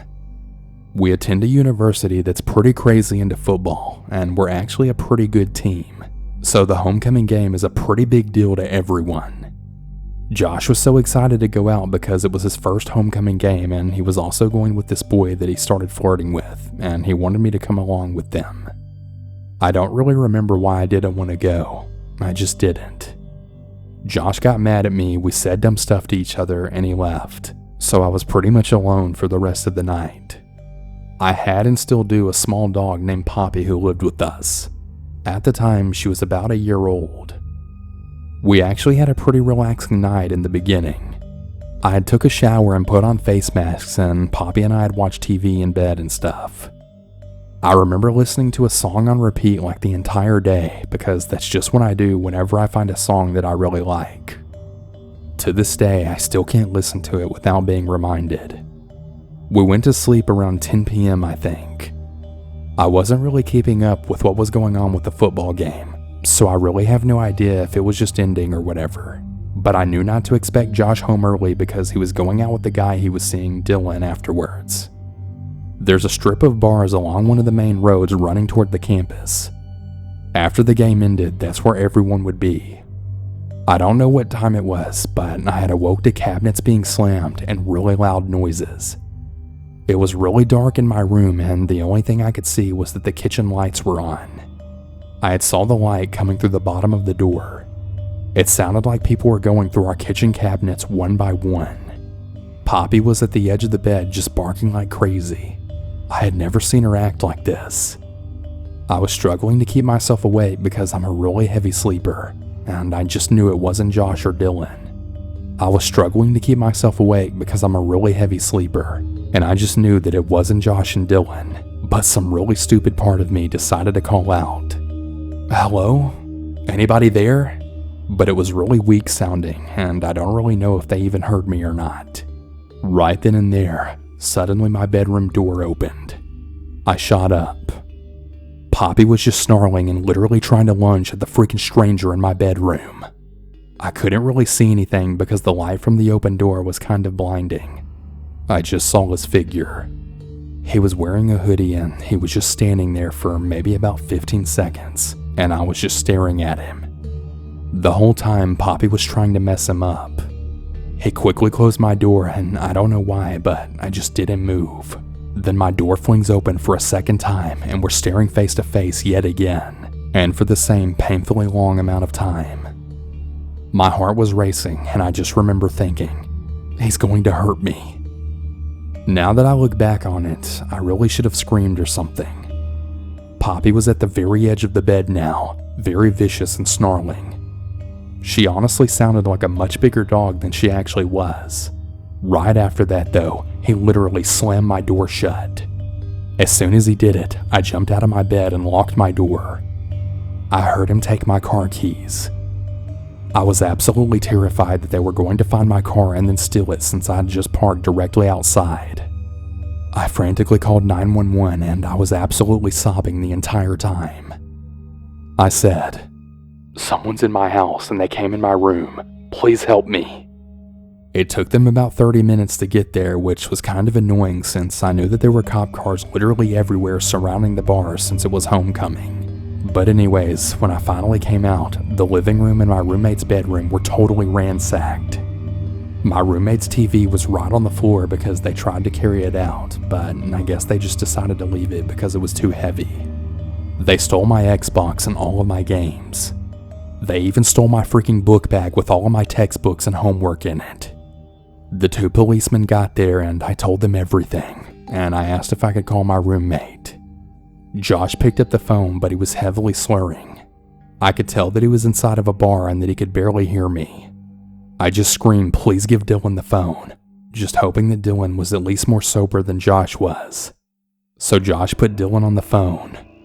I don't know how, but through my tears and sobs and through all of the screaming people and the house music, he actually managed to hear me say that our apartment was robbed. He then frantically told me that they were coming, and then he hung up. While I was waiting for them, one of the policemen asked if they could take prints from my roommate's TV, which I agreed to. Josh and Dylan get back, and the policemen totally change their tone. They get really aggressive and say that we were targeted for a reason. Josh is in the military, but Josh looks like just any other regular college freshman, and his only friends at the time were literally just me and Dylan, so we were the only ones who knew he was in the military. The police tried to accuse Josh of stashing guns and drugs everywhere, and apparently that's why we got robbed. I literally was like, "Are you freaking kidding me?" They then had the audacity to pull me to the side and say that Josh hired people to come rob his own apartment while I was inside of it. Then they asked me how I knew them. I said, and I quote, "Sir, I've known Josh since we were 13 years old. We moved here to attend university together." He just gave me a look. When they finally left, we had got our locks changed immediately. I also had to take the next day off of school to drive to the nearest Nissan dealership and then wait about 7 hours for them to rewire a key fob for me. So yeah, it was a big inconvenience. to the men who robbed me, hopefully I won't be meeting you ever again, for your sake, because I'm older and angrier now, and I have defensive weapons, and I'm definitely not afraid to kick your ass. So yeah, you don't want to try me again.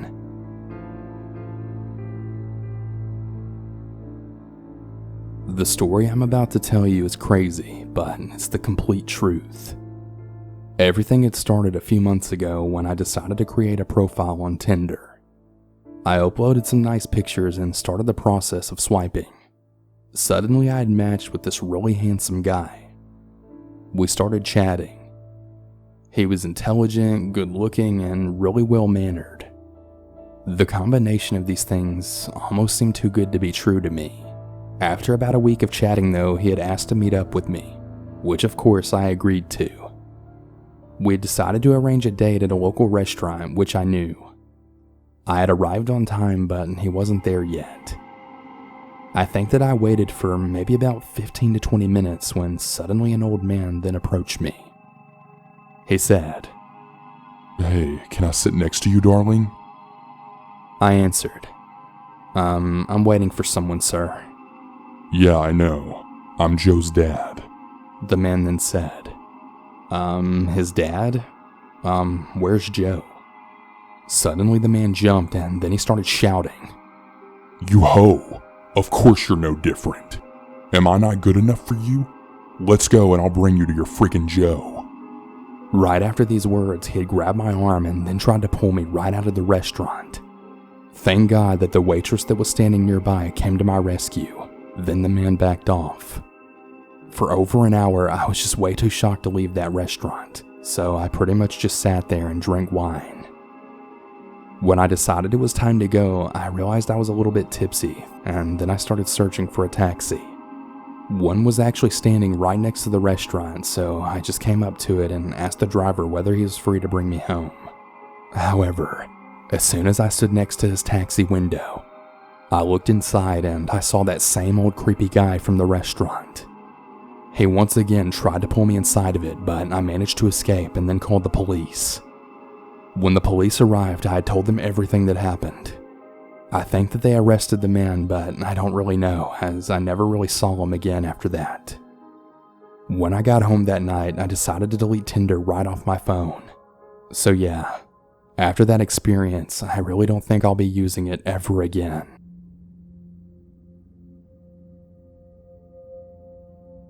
During the quarantine, I've been on Tinder trying to get to know new girls. I got a few matches here and there, but none of them ever really materialized. That is, until a few days ago, I matched with a girl. We'll call her Bree. We messaged on the app for quite a while, and she asked me for my Snapchat. I decided that that would probably be more fun to talk to on anyways, so I give it to her. We add each other on Snapchat, and then she asks if she can come over so that we can quote-unquote do things. I politely declined due to the fact that I literally just met her and I'm not full set on looking for that.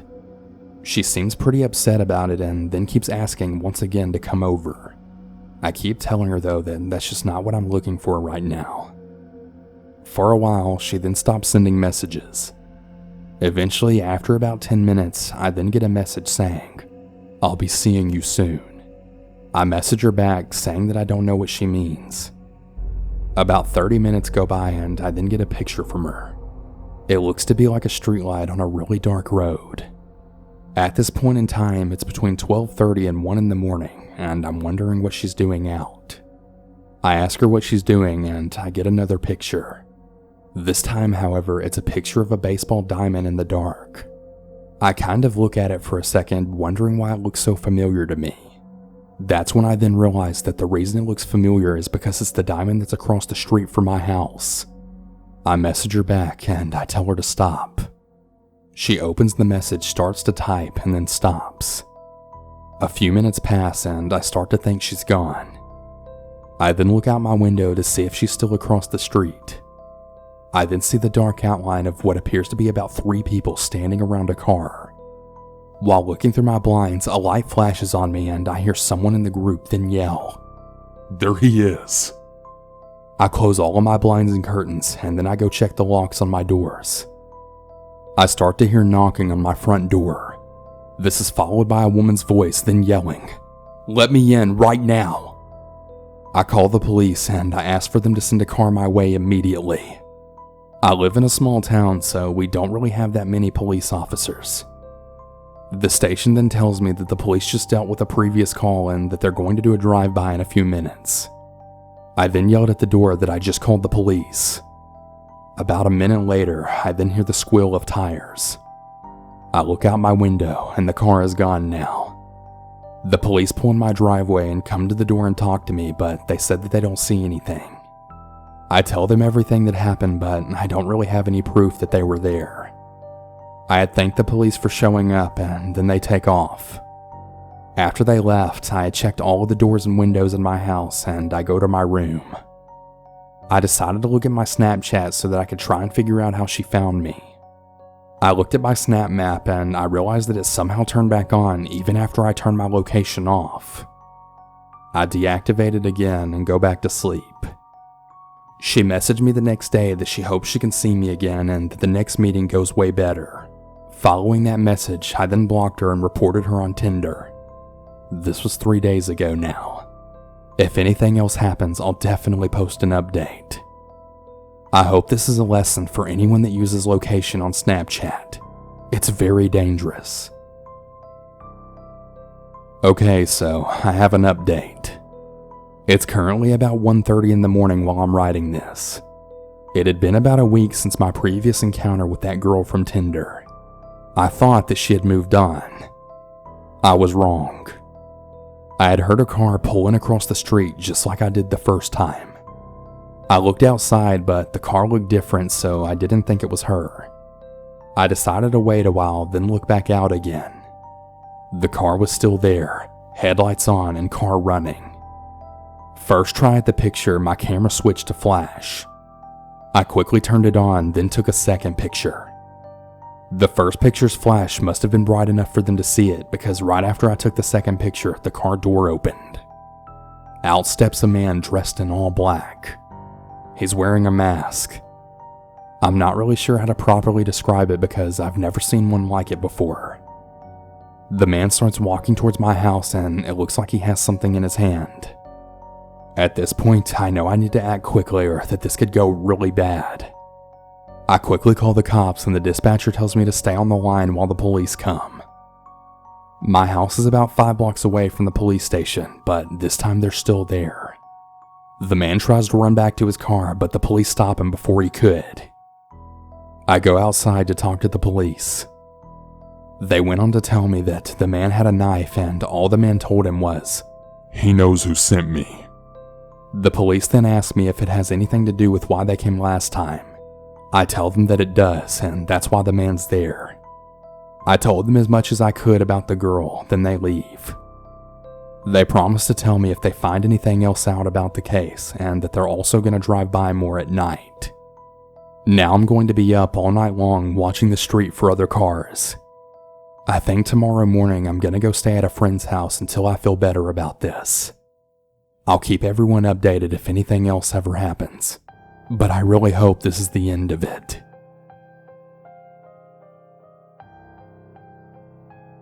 In March of this year, I had started talking to this guy that I matched with on Tinder. We'll call him Jack. He started out super kind and sweet to me, but being the naive girl that I am, I trusted him.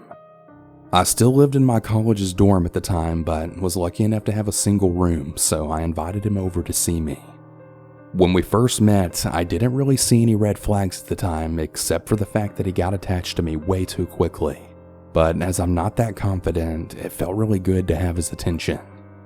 I'm not going to lie, we did sleep together that night, and he then came over 2 other nights after that.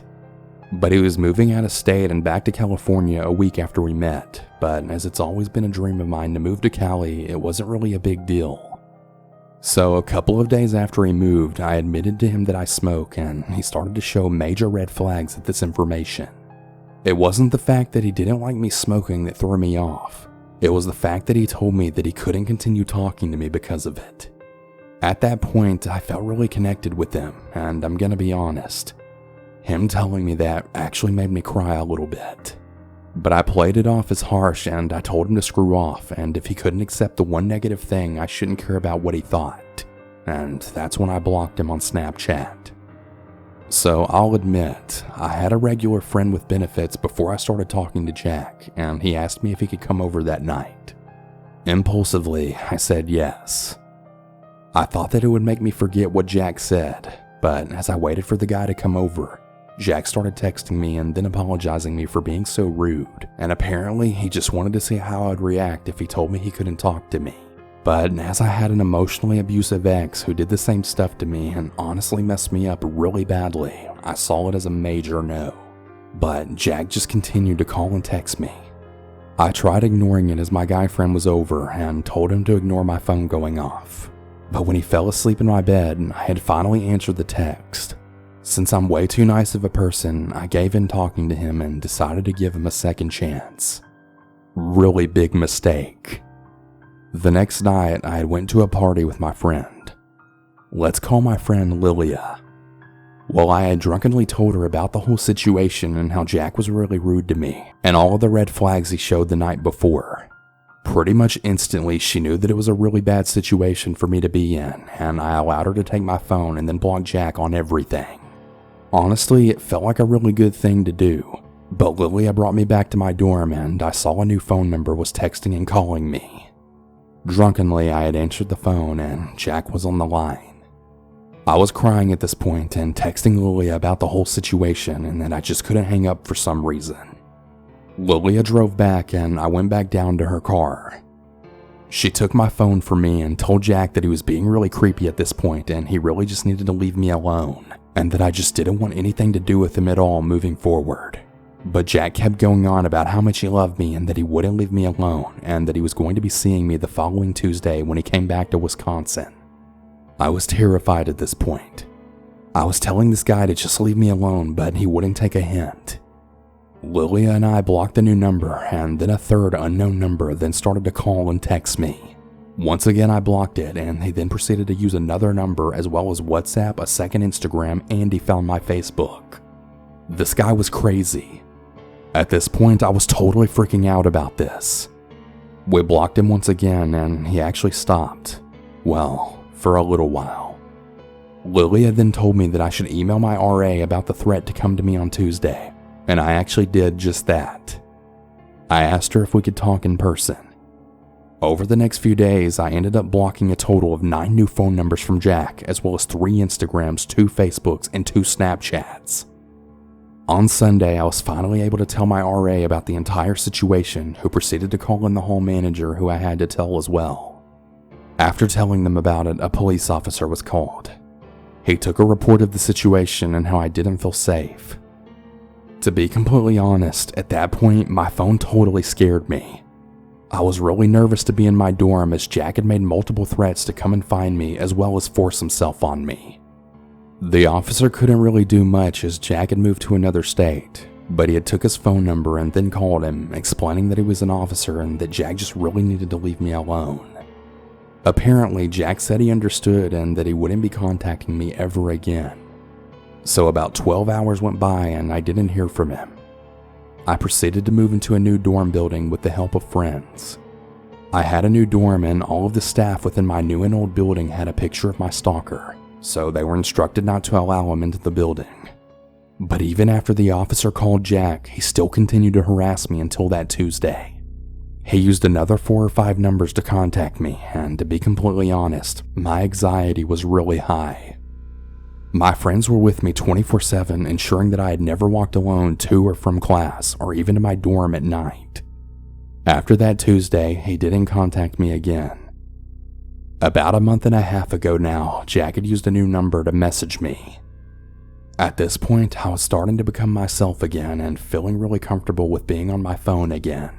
But of course, it just couldn't stay that way. I proceeded to block about 3 more phone numbers that he had used to contact me that night.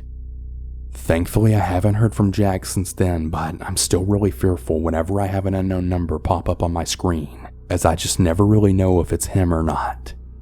Jack, if you happen to hear this story, please just leave me the hell alone and never contact me ever again. I'm begging you.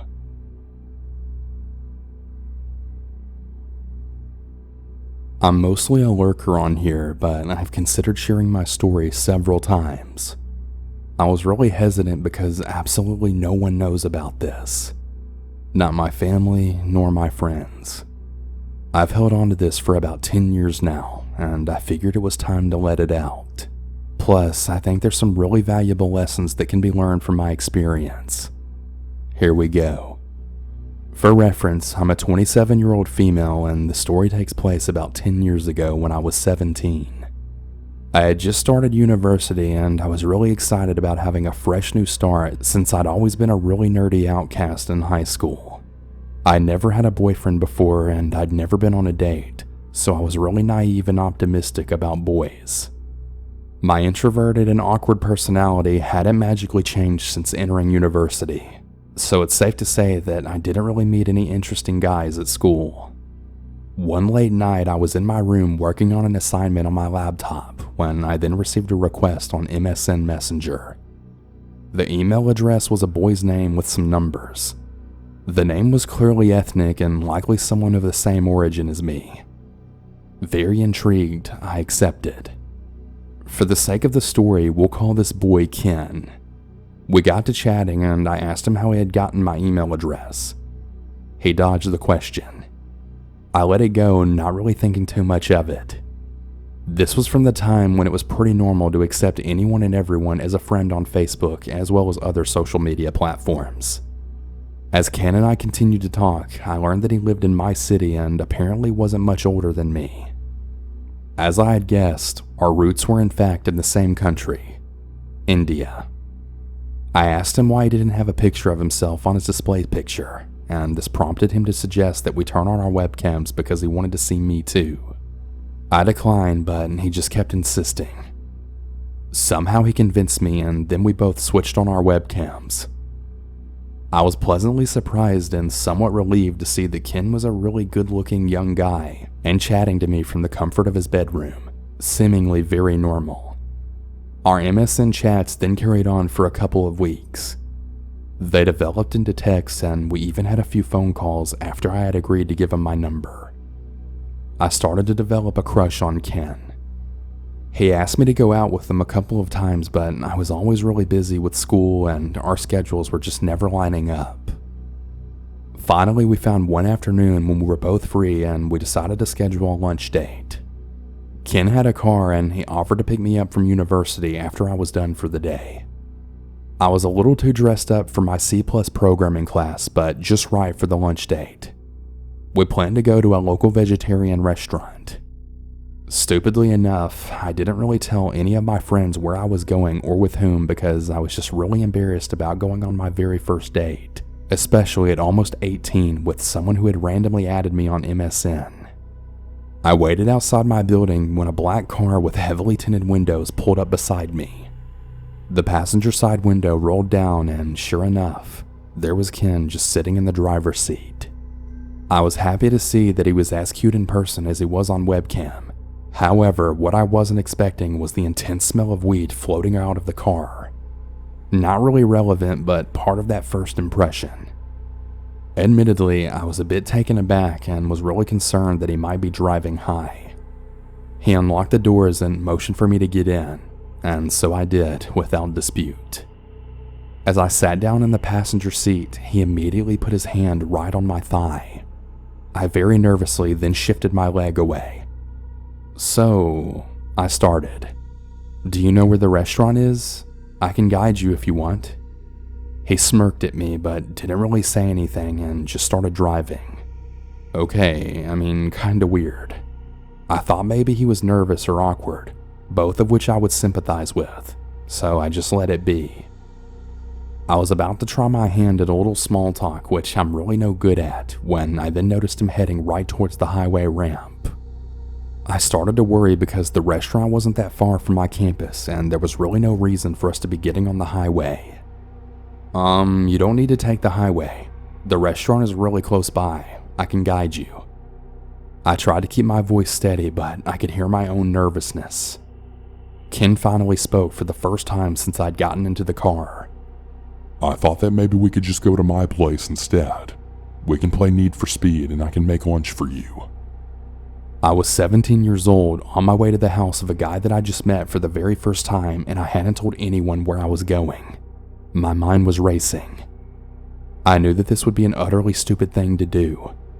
Despite the clear red flags waving in my face, I had decided that I didn't want to ruin our first date by rejecting his offer to make me lunch and play NFS together, which I had told him I liked playing. So like an idiot, I reluctantly agreed to avoid being rude. We made it to his house. It was apparently his family's home and was situated in a sort of shady neighborhood. We stepped inside and of course no one except us was home. It was sparsely furnished and looked unkempt, which struck me as pretty odd for a family home. He informed me that his Xbox was in his bedroom. I hesitated in the doorway, but he sat at the foot of his bed in front of the TV and then patted the empty space beside him for me to have a seat. There was literally nowhere else to sit in his room, so I cautiously sat down, keeping as much distance as I could between us. I started to relax as we played NFS and he made us PB&Js to munch on. I was about to laugh at myself for being overly paranoid when Ken then did something really bizarre. He got up onto the bed and then sat down directly behind me, his legs on the other side of me, and then tried to guide my hands on the controller. I had started to ask him what he was doing, and as if this wasn't uncomfortable enough, his hands then moved from the controller and then slid up under my shirt. That's when I really started to panic. I thought that he was going to try and grope my chest, but instead he then started squeezing and actually massaging my belly. I was more than a little chubby back then, so you can imagine what that might have been like. I dropped the controller in pure shock, quickly stood up, and then fixed my shirt. I was at a total loss for words, and he did nothing but then smirk at me and tell me that he liked it. I felt completely disgusted and totally violated. I'd had enough. I had lied and I told him that I had a group project that I really needed to work on and that I needed to go. He asked where I lived so that he could drop me home. Thankfully, I had the common sense not to tell him that, and I asked him to drop me off at school instead, where I would be supposedly meeting up with my classmates. He obliged. After our very uncomfortable first date, I decided that I didn't want to talk to Ken anymore. I didn't block him on MSN or on my phone, our only two methods of communication, but I rarely responded to any of his messages and I always ignored his calls.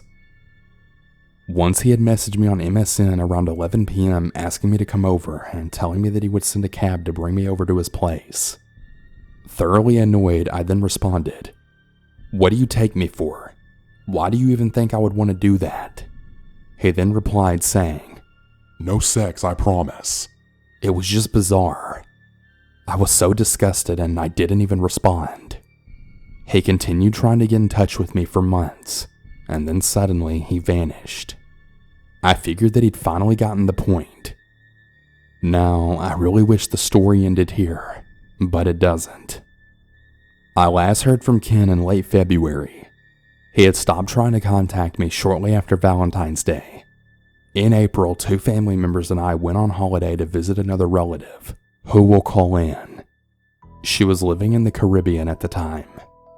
Anne, whom I love dearly, was and still is a bit of an eccentric.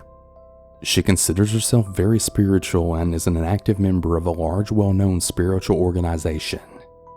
She's deeply connected with India and always goes back for frequent visits. While we stayed with her in the Caribbean, she had told us about her most recent spiritual trip to India, where she met a really wealthy and well-connected local woman through the organization, who quickly became a very close friend. Let's call her Connie. During our visit, Anne introduced us to Connie virtually over Skype, because Connie lives in India. We chatted with her a couple of times throughout our vacation through Skype and got to know her a little bit. Little did we know back then that Connie, who Anne had spontaneously met halfway across the world in India, would soon wreak utter havoc on our lives. Now, that's a story that I'm just not and may never be ready to tell because of how many lives were affected by it and the severity of the damage that had been inflicted. What you need to know is that Connie was an outright criminal and a con artist who had been targeting our family long before Anne had actually met her. Their meeting was no coincidence. Not only did she manage to steal over $100K from our family, but she took any peace of mind or sense of security that we ever had. When we had finally caught on and confronted her, she insisted that we were mistaken, but then disappeared into thin air once we forced her out of our lives. You're probably wondering what on earth this has to do with the story about Ken. Well, get this. The situation with Connie lasted many months. The whole thing is kind of a blur to me now, but we first spoke to her online in April, and I remember the whole ordeal lasting well into the fall. While she normally resided in India, Anne had invited her to visit and stay with us where we presently live. That's where things really took a turn for the worse. Some of the things I clearly remember and are important to the story were that 1. The whole time she was staying with us, she was trying to convince me to transfer schools to a very obscure school and program in the US, and was actually getting very pushy about it. And 2, she asked me if I was a virgin and told me to save myself for my husband. Really disturbing, I know. During this time, I was so emotionally drained and stressed that I didn't really think of anything but the situation at hand. In fact, I had stopped socializing almost entirely and even started frequently skipping classes. I had lost contact with my high school friends, and my university friends were way too new to really care, so my strange behavior and new destructive habits went unnoticed. Fast forward to one day after Connie's final disappearance in the fall. I was at home with my dad when my cell phone rang. I looked at the caller ID and it was a number I didn't have saved, so it was showing the contact information as whatever name the phone was registered under. My heart then dropped right into my stomach. My phone displayed the name. The first name was a man's name, and the last name was the same last name as Connie's. I started to panic and then ran into my bedroom to answer the call. I had no idea what to expect. When I picked up the phone, I was then greeted by a familiar voice. It was Ken. I honestly thought I was going to puke when I came to a sudden realization that he had actually been a part of this whole sick plot. Of course, I didn't have any hard evidence to prove that he was connected to Connie, but let me explain. The timing of his appearance and reappearance into my life, the last name, and the fact that he had contacted me out of the blue and I had no idea why or how were just way too bizarre to be a mere coincidence. Of course, I totally freaked out at Ken when he called, and I told him that if he ever called me again, I would call the police. His response back was just a really weird dry half laugh, and then he said back, "Well, okay then," in the most creepy voice you can think of. Then he hung up. I just knew in my gut that this was their last attempt to get back in touch and somehow slither their way back into mine and my family's lives. Thankfully, though, I had never heard from Ken again after that day. A while after this all happened, I was having a conversation with a family member who was really closely involved in all of this. We were talking about the whole ordeal, and she told me that she sensed something extremely wrong when Connie was pushing to have me sent off to the US to that obscure school. She had an unshakable feeling that Connie was involved in some sort of human trafficking scene, and that if I left, she would never see me again. Right at that time was when the horrifying pieces came together for me. I was just too damn naive to have seen it before. The memories totally flooded back to me when I heard that. How Ken had told me no sex, I promise, when he invited me over, and how Connie was telling me to remain a virgin. As I said, I had never told a soul about Ken nor about the weird V-card conversation with Connie. I strongly and firmly believed that Ken had been some sort of player in Connie's game and was really just there to keep me away from guys and prevent me from having a boyfriend. For those who may be wondering, we never called the police on Connie or Ken because nothing really illegal happened at face value. It's very hard to explain. I'll also mention that I tried to find Ken online many times after this all happened. I don't know why, I just felt like I wanted to expose him or call him out. But I wasn't able to find even a sliver of information on him. Not by the name Ken, nor by the name on the caller ID. It was as if he didn't even exist. Also, I'm really awful at directions, and I didn't remember his address or where his house was exactly. I'm sorry if this story is convoluted or confusing. I'm trying to get my point across without giving out any names or too many details, which makes it a little challenging. I hope this can serve as a warning to young people to never trust anyone and to do your thorough checks on people, especially to those you meet online, and to always be very aware of wary people's intentions. Also, from this incident onward, I just really can't stomach a lot of these spiritual organizations. I never liked the idea of them to begin with. No judgment for those who are into that sort of thing. It's just definitely not for me. Stay safe, everyone. And to Ken and Connie, if I ever see either of you ever again, I'll definitely kick you in the face. Rot in hell.